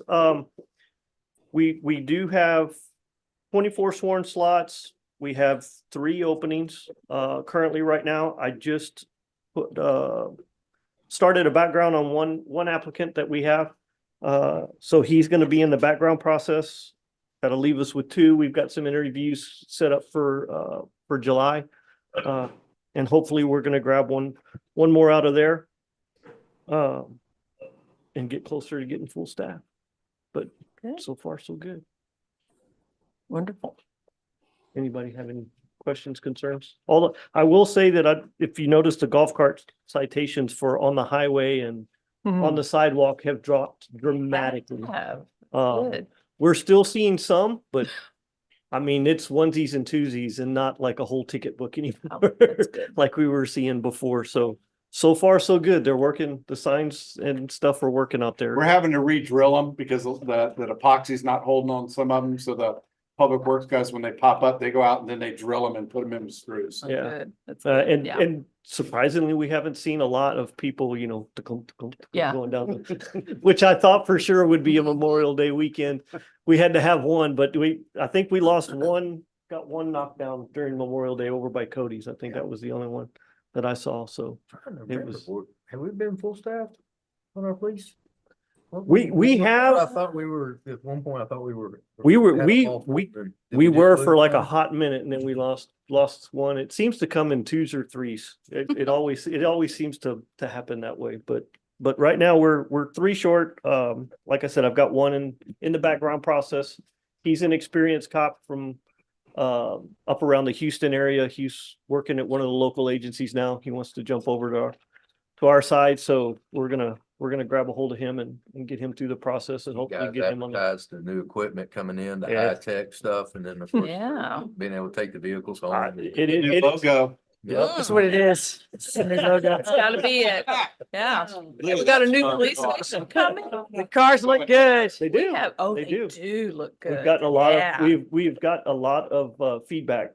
It's a Yes. good conversation starter down on the beach and around town. We get approached a lot with it, so. I hear a lot of good things. Everybody likes that, so. Yep. It's good. From I a have- hiring standpoint, you guys have the resources right Yeah. now. I mean. Yes, there's actually a job fair coming up in July. We've kind of stepped up our recruiting efforts and we're trying to partner. We went to Del Mar, I want to say, right before Memorial Day, somewhere in that area to do some recruiting at the academy there. We've got a job fair coming up in July that's going to be held in Corpus. The Coastal Bend Police Chiefs Association has kind of gotten together over the last several years because we're all in the same boat, and we've organized a job fair to where we can kind of put all the agencies in one place at one time and try to bring in people and recruit that way. So we participated last year. We're going to participate again this year and see what we can get. But yeah, keep plugging away at it, keep trying. Thanks. We're a little bit picky about who we bring into the family though. Rightfully so. Yeah, so. Anything? Thank you, LT. You bet. Thanks, LT.